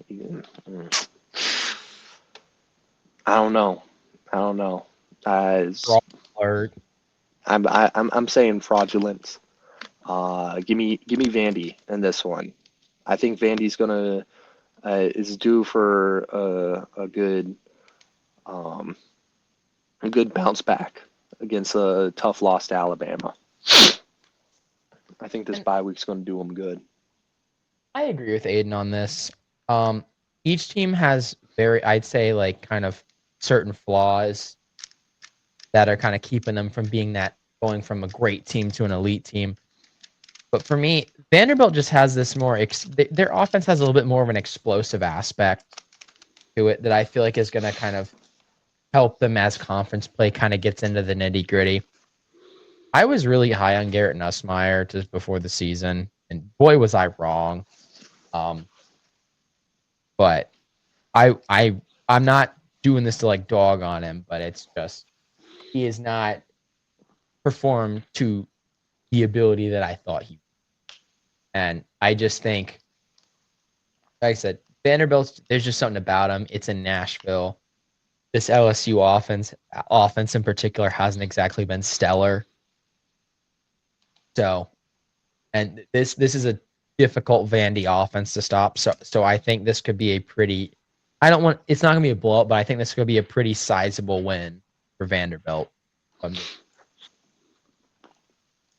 Let me give you my keeping it to the noon kickoffs. Let me give you my upset pick of the week.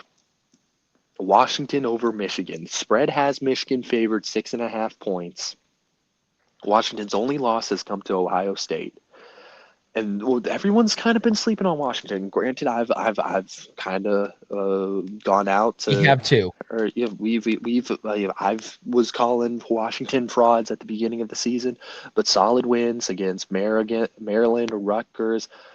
Honestly, like the way they like, I'm not saying they kept it extremely close against Ohio State, but they kept it respectable, like at halftime. And it only really got away from them in that fourth quarter. But this Washington team has some oomph behind them. They got some good wins against Washington State, UC Davis, and this Washington offense has proven that they can really like turn it on to the next level, whereas Michigan has proven they have limits and they've been one dimensional. I think Washington can pull it off against Michigan in this one. I agree. This Michigan team is good. They're still dangerous, but like Hmm. you said, they're one dimensional. Bryce Underwood, I think, is a good quarterback, but I Yes. think he's still kind of learning the ropes. There's still a lot of that freshman aspect to him. And I feel like because of how one dimensional Michigan has to be, and, the proverbial leash that's on Brian Underwood Hmm. is not doing Michigan any favors. Yes. I think Des Damon Williams, great quarterback, 10 touchdowns, one interception. Coleman, their running back, very balanced attack. Um, Denzel Boston, wide receiver for Washington. I just think this is. I would agree with you here on the upset alert. Is this in the big house? It Yes. is in the big house, but like I said, this is similar to my Georgia Tech analysis. Michigan's kind of that team that'll kind of nickel and dime you to death, but then you've got someone explosive like Washington who can exploit that. I think the gap's close enough in skill that Washington's going to be able to take advantage of that. So I've Hmm. got Washington as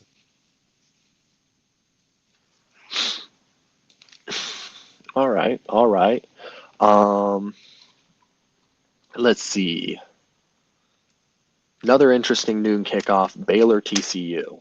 Uh, I got TCU winning this one. I think it's a makings for a pretty interesting game, but TCU's at home. I like Josh Hoover a lot. He's been pretty proficient.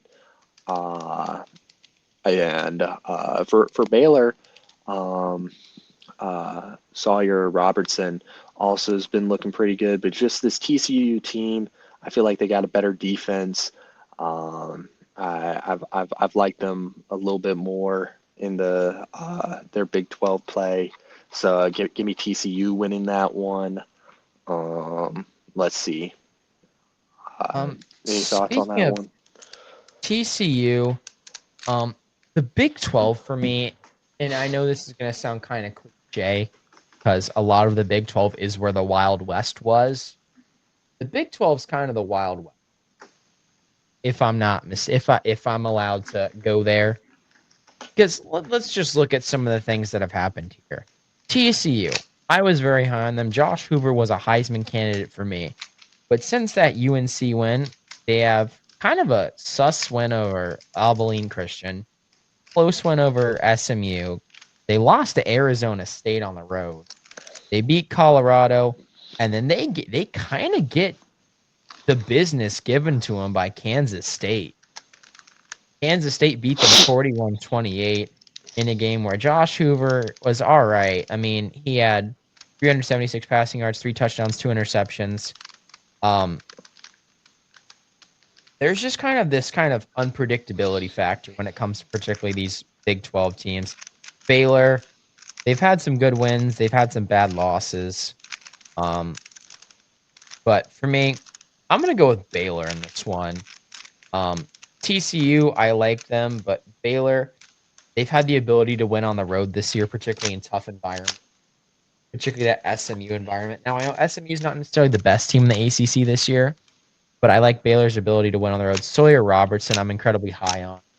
Um, I believe he leads in the NCAA in passing yards at 2,000, and then just Baylor's run game as well. These two teams run very similar offenses, but I think Baylor's just a little bit more efficient on the offensive end. But I think regardless, we're in for a shootout. So I've got Baylor in a close shootout here.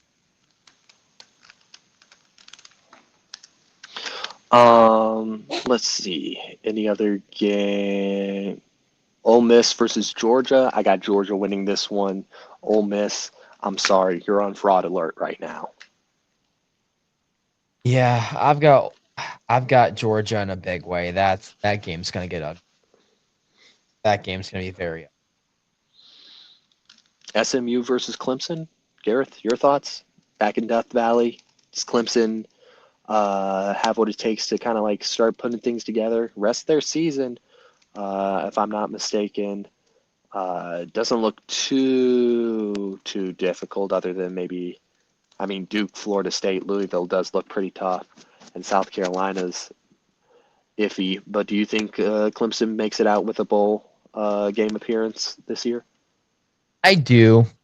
Um, Cade Klubnik obviously not having the season he'd like, but I don't think he necessarily helped or harmed them this season. The Boston College game, he definitely had some questionable reads, but he also had some pretty brilliant plays as well.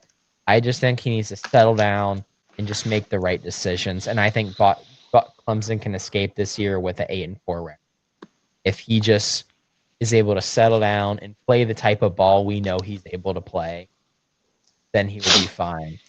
The problem is he cannot play hero ball. When he tries to play hero ball, like I saw against times against Boston College and other games, not good. If he just plays sound football, this Clemson team will be fine with an 8-4 season. I see them getting SMU if he can just play his game. Yeah, I could see Clemson taking down SMU in this one. Uh, let's see. Underrated matchup. A lot of people are sleeping on this team. I'm not going to lie, I've been sleeping on this team. I thought they were out of it the first game of the season. You know why? Because it was week 0. They weren't even taking care of business against Idaho State. But guess what? They're 6-0 right now. They're going up to Boise State this week. We got UNLV versus Boise State. UNLV 6-0. Nobody's really been talking about them. Not even in the group of 5 conversation, in my opinion. I haven't been hearing much about them, but we got a Boise State team that's coming off recently they lost to Notre Dame, but got a good win against New Mexico. This could be a pretty interesting matchup, in my opinion. I agree.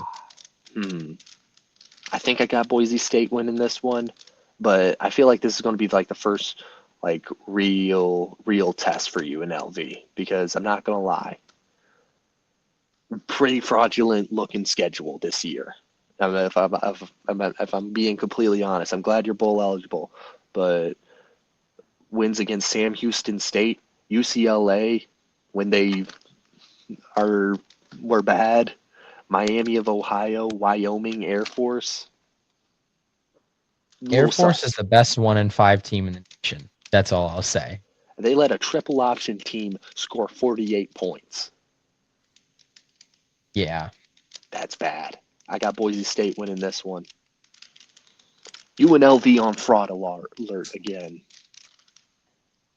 Yeah, I'm gonna have to go with Boise State on this one. Just their ability to kind of control the clock, and obviously their rusher, their back their back. I believe Dylan Riley is his name.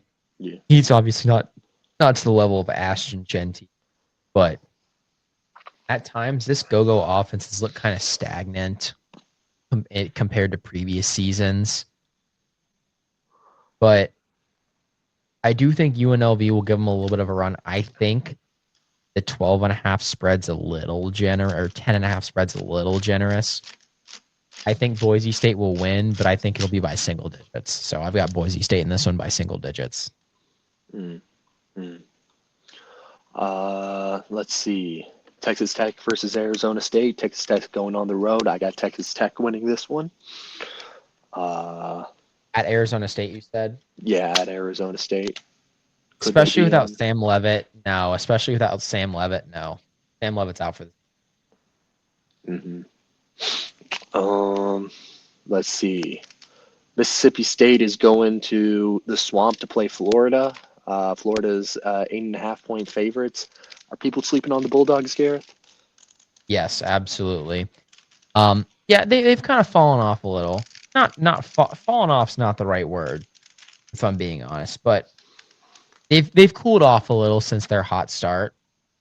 But I think they're capable of going into the Swamp and taking one out over them. I think people are just really sleeping on Mississippi State for just how the last couple of seasons have gone. Remember, this Florida team is still 2-4. Yes. Now, have they had an absolute brutal schedule? Yes. Two things can be true at once. Regardless of how good South Florida is, you can't fucking lose them at home. I'm sorry. Yes. And only put up 16 points. I'm sorry. This LSU team, okay, you were on the road. I'll give you that. Road conference games, kind of screwy. Miami, you put up a little bit of a fight. You beat Texas at home. But like Texas A&M, they're a good team. Really good offense. Their defense is a little sus. You got to put up more than 17 points against them. I'm sorry. You got to put up a little bit more than 17 against them. So for me, I've got Mississippi State winning this one by 10. So take that 8.5 line and flip it. I've Ooh, got it. Give me Mississippi ooh. State. I think I might join you on this one. I think I got Mississippi State winning that one. Uh, let's see. Looking at other matchups.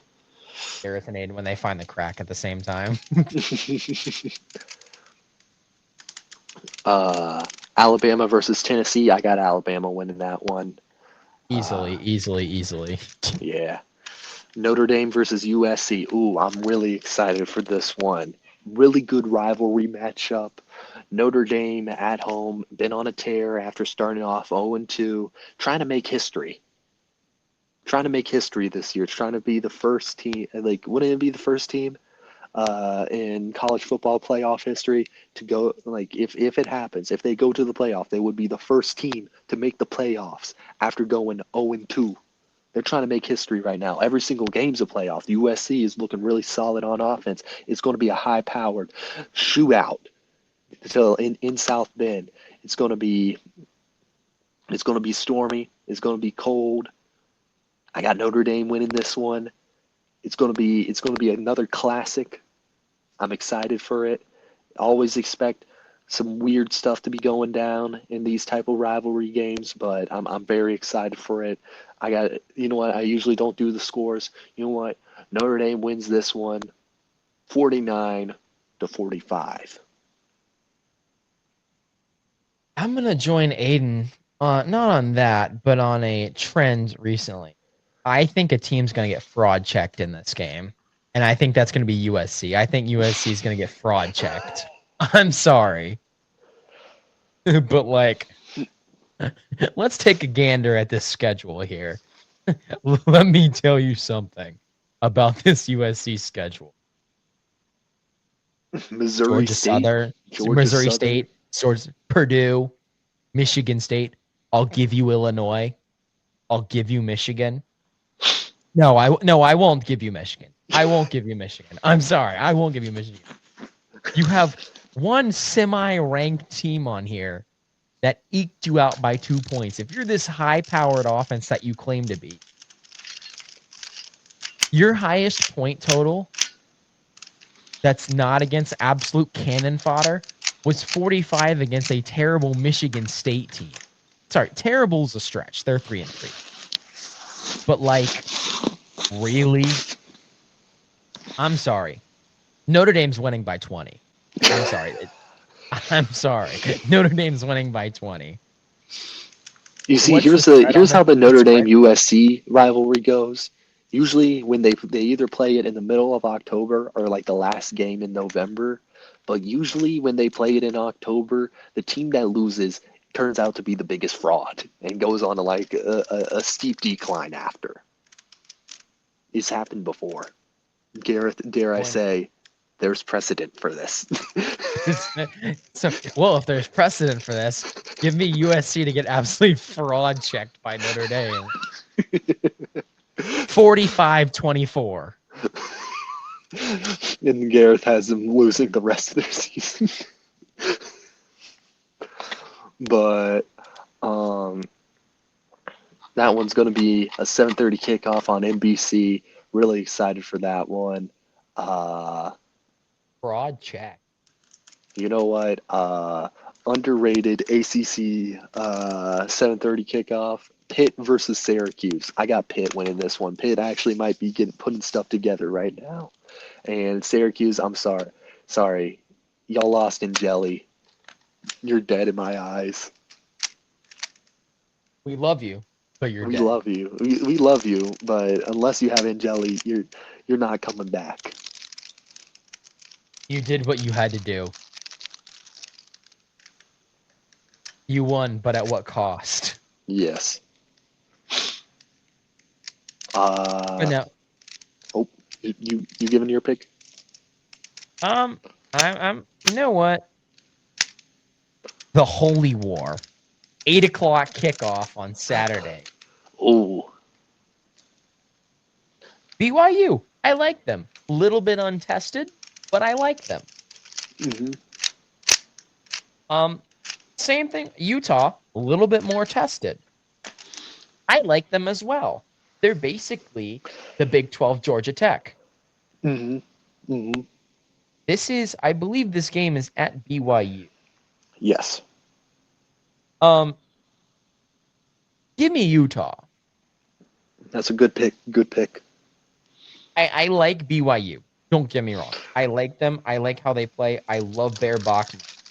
For some reason, quarterbacks with non-quarterback numbers just gets me going. I like it. Number 47. I'm going to be watching this game. Players going to be like, "Why are we watching a Mormon school?"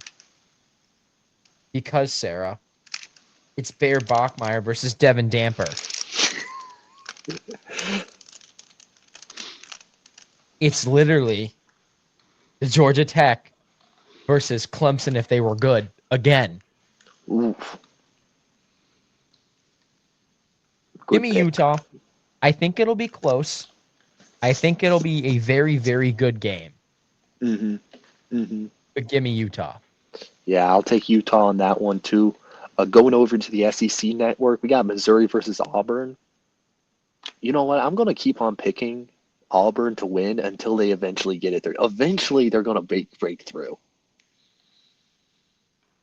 Eventually, they're gonna break through with one of these ranked matchup wins. And it's gonna be ugly. And It's I'll gonna be be like the bull. I'll keep picking Auburn until until the Iron Bowl. It's the day. No, they'll win the day Aiden stops. Yes. That's when they'll win. Yeah, but Auburn will happen eventually. I don't know. This Missouri team might not be coming out hot after a tough loss to Alabama. And an Auburn team that has something to prove, give me Auburn. Unfortunately, I think Auburn's gonna fall short again here. Um, I don't know. I just I think they'll have a little bit of a sour taste in their mouth and they'll come out a little flat. But who knows? Missouri might do that. It's at Missouri, correct? Uh, no. Oh wait, never mind. Give me Auburn. Give me Auburn. It's in Jordan Hare. Give me Yeah, Auburn. yeah. Give me Auburn or give me Jeff. You know what? Since we're running over, why not even let's cover the 10 o'clock games on the Arrowverse. Lafayette versus Oregon State. Lafayette 5-2. Oregon State 0-7. There is no Vegas line on this one, Gareth. We must find a way to bet on it. We will be watching this. Who's we? We, Who's we? me and you, Gareth, we are all tuning into the Arrowverse to watch Lafayette versus Oregon State. Give me Lafayette to win. I've got Lafayette as well. Let's see what we can learn about Lafayette. Um, Lost to This Bowling Oregon State Green. team's bad. Hey, so they lost to Bowling Green, and Pudged the Cat, 26-7, but have been going, but they won Oh, against Stone. Lafayette College. Yes, Lafayette College, not Louisiana Lafayette. Like yeah, Lafayette recruited me to swim. yes, that Lafayette. Oh, they beat Georgetown, so They they're beat starting. Georgetown. They beat Columbia. They lost to Princeton. Beat Fordham. Beat Bucknell. I don't know. Oregon State might get their first win, but like, I might go for the Lafayette Leopards. They're looking kind of nicey right now. Man, this is going to be the first game I'm going to watch that's going to give me CTE from the amount of head pounding I'm going to do against the wall. That is why we will be watching this. We will be tuning in at 10 o'clock to watch this on the CW.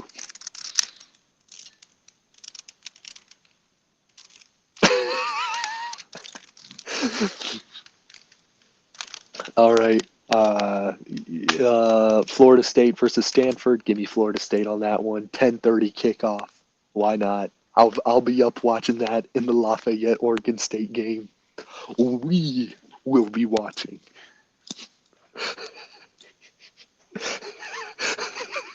Sarah, Why are we six, up seven. right now, Gareth? Why are we up Sarah right now? asking Gareth, can you please go to bed? No, we will be watching Lafayette versus Oregon State. Babe, go to bed. No. No, I'm in hell, and this is my penance. All right. Want to bring it over to the NFL now? I think we have All right. misbehaving all night. We need to bring it into the professional Oh, side of things. bro, this has probably been the worst podcast we've recorded. Not the Uh, worst. I feel like we had some good. yeah, we've had some good clips. Uh, you know what? Let's start off with this. Dallas got hit. They got hit with a Rico case. Rico Dowdle, freaking absolute stud unit of a man, goat. He's better than Chuba Hubbard. Uh, Rushing for 183 yards. Got a receiving touchdown. He is him right now, and the keys to success for Carolina is going to be just run the ball now. Like, see Don't if we turn the can. ball over. Don't turn the ball over.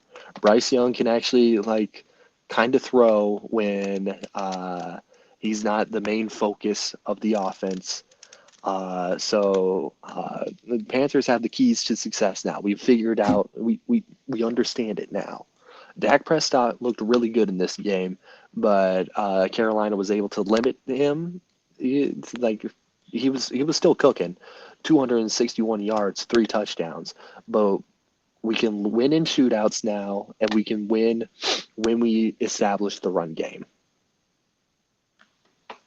Just give it to Rico. Give it to Uncle Rico. Give it to Uncle Rico. Yes. Good game. I liked what I saw. Unfortunately, I wasn't able to watch the entire game, but I liked what I saw. Good game overall. Yes. Um, let's see. Summaries. Colts get a big win over the Cardinals. Daniel Jones was able to throw for 2 touchdowns, but Jacoby Brissett coming off the bench, throwing for 320 yards, 2 touchdowns. This was a vintage NC State-esque performance, in my opinion. Speaking of NC State, the reserve running back, Bam Knight, former NC State running back, getting his second touchdown, second game in a row. I tried to pick him up on the waiver wire for my fantasy league. I had him on my team. I thought their starter was coming back, so I dropped him. And now someone else in my fantasy league has him. I'm angry. Yes. But, good performance by the Jags. Unfortunately, they not Jags. A good performance by the Cardinals. Unfortunately, they came up short. Oh wait, we kind of jumped ahead of ourselves though. Want to bring it back to the Thursday night matchup? Oh my Eagles versus God. Giants. CTE Central. What's going on with the Eagles right now? Because they're not looking too good. I mean, Hurts was able to throw for 283 yards and 1 touchdown, but I'm sorry, the Eagles' identity is they're a running team. And they got outrushed by the Giants, in my opinion. And I don't know what's going on with Saquon, why, just what's been going on. It seems like the Eagles just haven't been themselves the past 2 weeks, and losing in this manner to the Giants, I feel like that's cause for some alarm. But Cam Scatterbo, Jackson Dart, looking like a pretty formidable duo in the backfield. Oh, I I, agree. I am a Cam Scatterbo fan. I am as well. Now, my one concern is, can Cam Scatterbo keep this up? Is this No, sustainable? no. Probably not. This is a insanity run. Has a little insanity run written all over it. Um, Not even insanity from like a health standpoint. Like I'm seeing all sorts of like NFL level neuroscientists saying if he wants to stay in the league, he's gonna have to start being a little bit more contact averse. Yeah, no, He that's doesn't why I'm have to saying run it's the an insanity run. He will not be. He will not be in the league in 5 years. will be dead. He will be dead. No, but like we just don't know. He like listen. If it ain't broke, don't fix it. He's not broke yet. Yet. We'll see. We pray for the We'll best. see. Pray for the best. Yes, always. Uh, let's see. Seahawks got a good win over the Jaguars. Is Sam Darnold elite? Kind of. 295 passing yards, 2 touchdowns. All the bad quarterbacks are good this year. But um, Rams get a win over the Ravens. Ravens did not look good without Lamar. Uh, Ravens are just bad this year. Defense not that good. Offensive production without Lamar is not that good. I don't know what's going on. They just do not look cohesive. Buccaneers versus 49ers. Mac Jones had two critical interceptions, and Baker Mayfield able to throw 2 touchdowns and look really solid in a win over the 49ers. Um, Bucks look pretty unstoppable. They're my favorite to win the NFC South right now. Um, let's see. Yeah, Uh, Joe Flacco tried to mount a comeback against Green Bay as quarterback for the Bengals. Unable to do so. Packers win 27-18. Um, let's see. Sunday Night Football. Chiefs get a much needed win over the Lions 30-17. Chiefs looked back. Patrick Mahomes was his prime MVP self, throwing for 257 yards, 3 touchdowns. Chiefs look really good at this game. This was a much needed win for the Chiefs, in my opinion. I'm not too concerned for the Lions. I was pretty concerned with how the Chiefs were going to respond to this game, but now I think they got a path to be in 5-3 before they play Buffalo. Um, I think they're starting to turn things on the up now. I agree, and it was just a matter of time for them. Yes. Like they have the pieces. They have people come back from injury and suspension the next couple weeks. I think the Chiefs will be just fine. Just fine. Now, a team I'm kind of scratching my head at right now is Buffalo. Yes. Like, for all intents and purposes, for the first 4 weeks of the season, they were the best team in the NFL. Now, Yes. for me, in my professional opinion, I think this is similar to kind of the 2-game slide we saw the Eagles go on last year. You know how the Eagles started off kind of strong but shaky. They dropped 2 games they shouldn't have, and then they kind of just went. Kind of like the 2-game slide they're on right now. Yeah, I'm more thinking last year, but Well, I mean, this Bills we team, don't know what the result's going to be this year yeah, with we the don't know what the Eagles. result's going to be this year. Yes, but this has kind of the vibes of the 2-game slide the Eagles went on last year. Good team, no real weaknesses if you think about it. Like for all intents and purposes, it should be a Super Bowl caliber team. Should be. Yes. But ultimately they fall to the Falcons. I mean, they made the Falcons look decent. Like the Falcons were running all over them. I mean, Yeah. Algier had his way. Why am I blanking on their starting running back?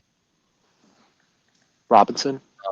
Bijan Robinson had himself a day. Tony Algier could pretty much do whatever he wants. Drake London went for 158 yards, 10 catches. This Buffalo offense just couldn't really move the ball. And then the Josh Allen batted down interception to end it. Just not Buffalo's last 2 weeks.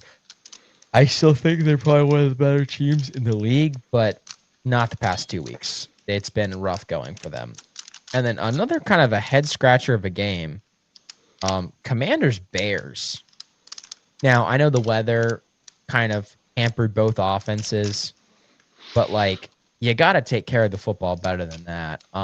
There was a lot of just kind of needless turnovers by the Commanders. Obviously, the big one was the fumble Jaden Daniels had Yeah. at the end of the game, which let the Bears drive down and score. Um, the Bears also were kind of able to run the football at will.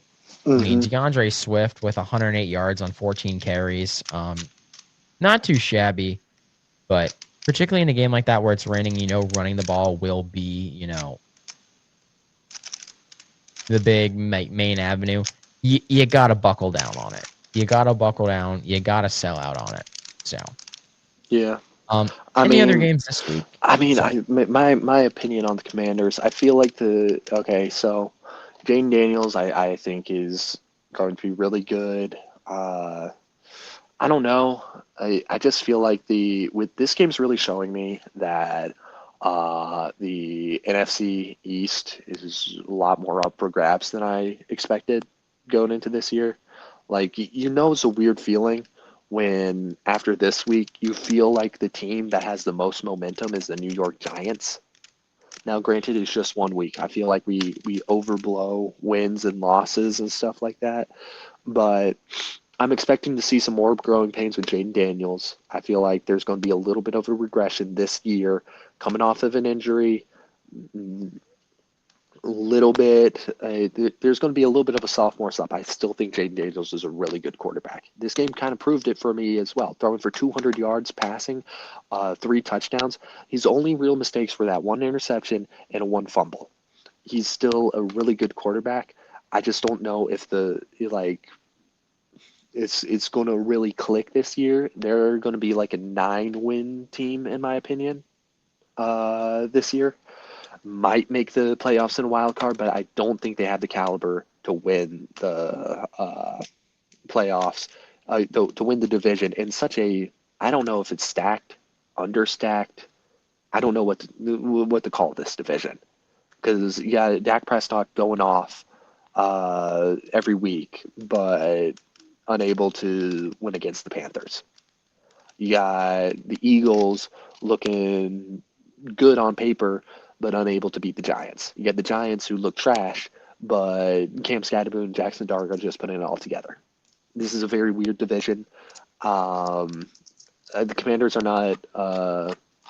I'm not sounding the alarm if I'm the Commanders, but I'm not putting my expectations in the same like to repeat what they did last year.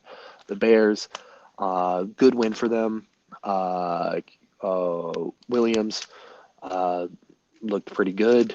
I think they in a NFC North that's also pretty stacked. I feel like they have the potential to really start putting things together. I really stopped paying attention to them after the Vikings matchup, but I don't know. They could really start pulling things together now. Let's start looking into Week 7 matchups. Um, Thursday night matchup, we got Steelers versus the Bengals. We got an Aaron Rodgers versus Joe Flacco matchup in the Big 25, and it's a Steelers Bengals matchup. Um, this is this.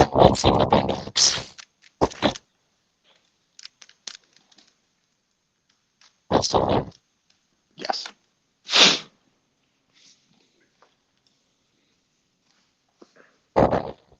still there, still there, still there,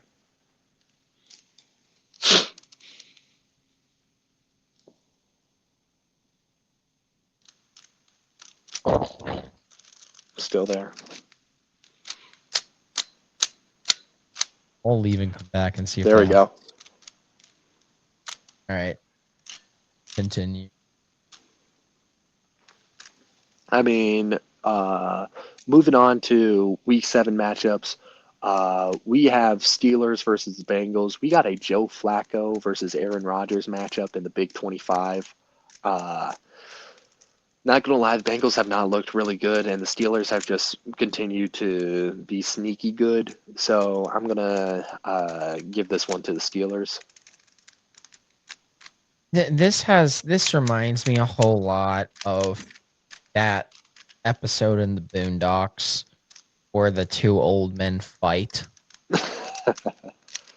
and I think it's going to be a bloodbath in favor of Aaron Rodgers. So give me the Steelers in this one. That's just rough times. We got NFL London games, Jaguars versus Rams. Uh, Give me the Rams in this one. Jaguars, Rams. I've got the Rams. I like their offense. It's firing on all cylinders. Matthew Stafford looks accurate as ever. I don't know. There's just something about the Jaguars, man. I can't place it. They've been very, very up and down, hit or miss, inconsistent, if you will. I think they can make the playoffs, but this week I don't think is going to be their week against the Rams. We got Panthers versus Jets, 1 o'clock kickoff in East Rutherford, New Jersey. You know, last time the Panthers were at 500, it was 2022, I believe, if I'm not mistaken, over 1,000 days ago. I don't know, something about these Panthers. I think we could get over 500. It's this Jets team's not that good. I don't want to count my chickens before they hatch, but I got the Panthers winning this one. I do as well. I like the Jets. I thought this was going to be kind of their year, if you know what I mean. Not their year, but like I felt like Justin Fields was kind of going to help them out, but I guess not. So for me, I've got the Panthers in this one. This will be a much needed away win. This would be devastating if we drop this game. I feel like this game's going to go a long way in helping not just fan morale, but kind of getting momentum going. Even if this year's not the year we make the playoffs or even make it close to the wild card, it's going to do a lot in building that momentum, getting the Panthers over 500 for the first time in God knows how long. Yeah, but moving on, we have, let's see, Eagles versus Vikings. That should be an interesting matchup at 1 o'clock. Um, Vikings coming off of a bye. Eagles coming off a loss to the uh, Giants. Mm, I think this is the game that Philadelphia kind of gets it back together. I mean, just with the questions at quarterback, is Carson Wentz starting or is uh, JJ McCarthy? Like, do we know what the situation for uh, the Vikings are going in? I'm not sure. Let me do a quick little Google search. The JJ McCarthy's Vikings. questionable. Carson Wentz is questionable. Both expected to return October 19th. So maybe they're coming back, maybe they're not. They're both labeled as Q. So I don't know who's going to be starting. Yeah. I don't know. I'm going to give this one to the Eagles. Yeah, I think Eagles win. Let's see. Uh, Colts Chargers.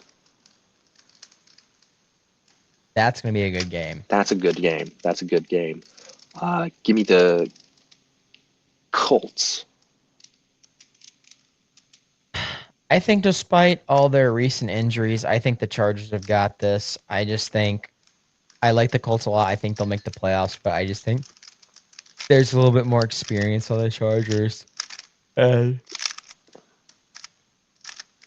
I don't know. I just think they bounced back well from their loss to the Commanders, and I feel like they're gonna kind of take that momentum and push forward. So I've got the Chargers to win in a close game. Giants Broncos. Giants kind of looking pretty hot right now. Broncos uh, have been pretty solid.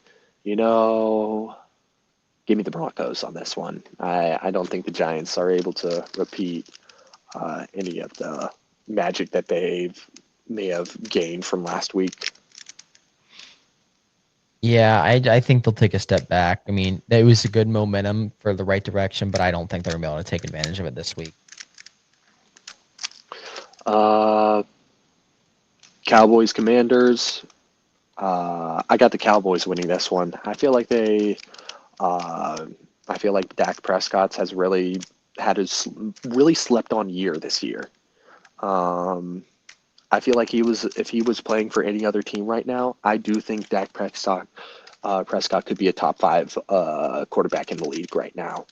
13 touchdowns, only 3 picks. Uh, I could be wrong. He could be leading the league in thrown touchdowns right now. Hang on, let me. That does sound correct. But yes, let's fact I check think this first. I believe he is. I think that's true. I don't see anyone else. Hang on, what's Josh Allen doing? What's Josh Allen's numbers? He's 11 been good. touchdowns. 11 touchdowns. Yep. Dak Prescott leads the lead in passing touchdowns right now. Oh yeah. He has 13. So I think he's head and shoulders like above most quarterback play right now. If he was not in the Cowboys, I do think he would be uh, like in top five conversation, maybe even MVP conversation. Oh, I'd agree. So give me the Cowboys on this one. I've got the Cowboys as well. I think they bounced back from a loss to the Panthers. I think they agonizingly wind their way to a fringe wild card this year. But I like the Cowboys. I like them a lot. I think the Commanders, like we talked about, I just something about the Commanders. I just think they're gonna take, like you said, they're gonna take a step back this year. Bucks Lions will be a good one. For me, I've Um, got the Bucks this one. Um, I like Detroit a lot, but the Bucks just look unstoppable right now. Mayfield, 12 touchdowns, one INT, 1,500 yards. I know Bucky Irving still questionable, but the Bucks were able to get a really solid win at home over the 49ers without a whole lot of their weapons, and they might be getting their weapons back this week. So I've got the Tampa Bay Buccaneers. yeah, I got the Bucks winning that one against the Lions in the first half of the Monday night uh, doubleheader. Um, Going back to Sunday night football, we have Falcons 49ers. Do we know? I think Brock Purdy might be making a comeback in this game. Possibly. I know that's supposed to happen. Yeah, October 19th. So I don't know. San Francisco's favored. They've kind of looked a little bit iffy, but the Falcons seem to like jump on iffy. And I know they're favored, uh, 49ers are favored, but I think I got to go with the Falcons on this one, just because I'm not saying they're the best team. I think any other time of the year, later in the year, I think the 49ers would win, but I think the Falcons are catching them at a weird time right now. Yeah, So I would agree. I got the Falcons winning this one. I do as well. I just think things are falling into place for the Falcons right now at the right time. I don't mean in terms of like a playoff push, but I think for where their schedule's at, things are falling into place for them to do well over the next couple games. And going over to the last Monday night of the football game in the Monday night doubleheader, Texans Seahawks. I got the Seahawks winning that one. I think that I one's going to do. be a little bit of a snoozer. Yeah, Texans have just been very underwhelming this year. I don't know what it is. I do some more research into that, but for whatever reason, kind of inexplicably, they've just been kind of dull and boring, just lacking that offensive firepower they've had in the past years. Yeah. Is there any other thing you want to highlight with the NFL? Nope. Where should we head next? You wanna wrap up for tonight, or I think we can wrap it up for tonight. okay? Well, thank you guys for listening, and we appreciate. We know it was a little bit longer an episode. Aiden and I had a lot of opinions when it came to college football today.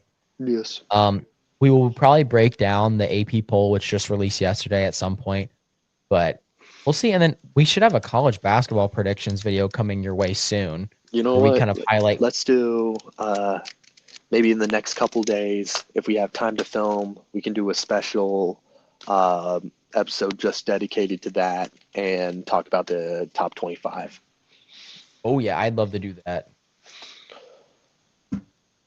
Yeah, with that being said, we appreciate you guys listening in, and we will see you guys next week or possibly within the next few days. Who knows? Who knows?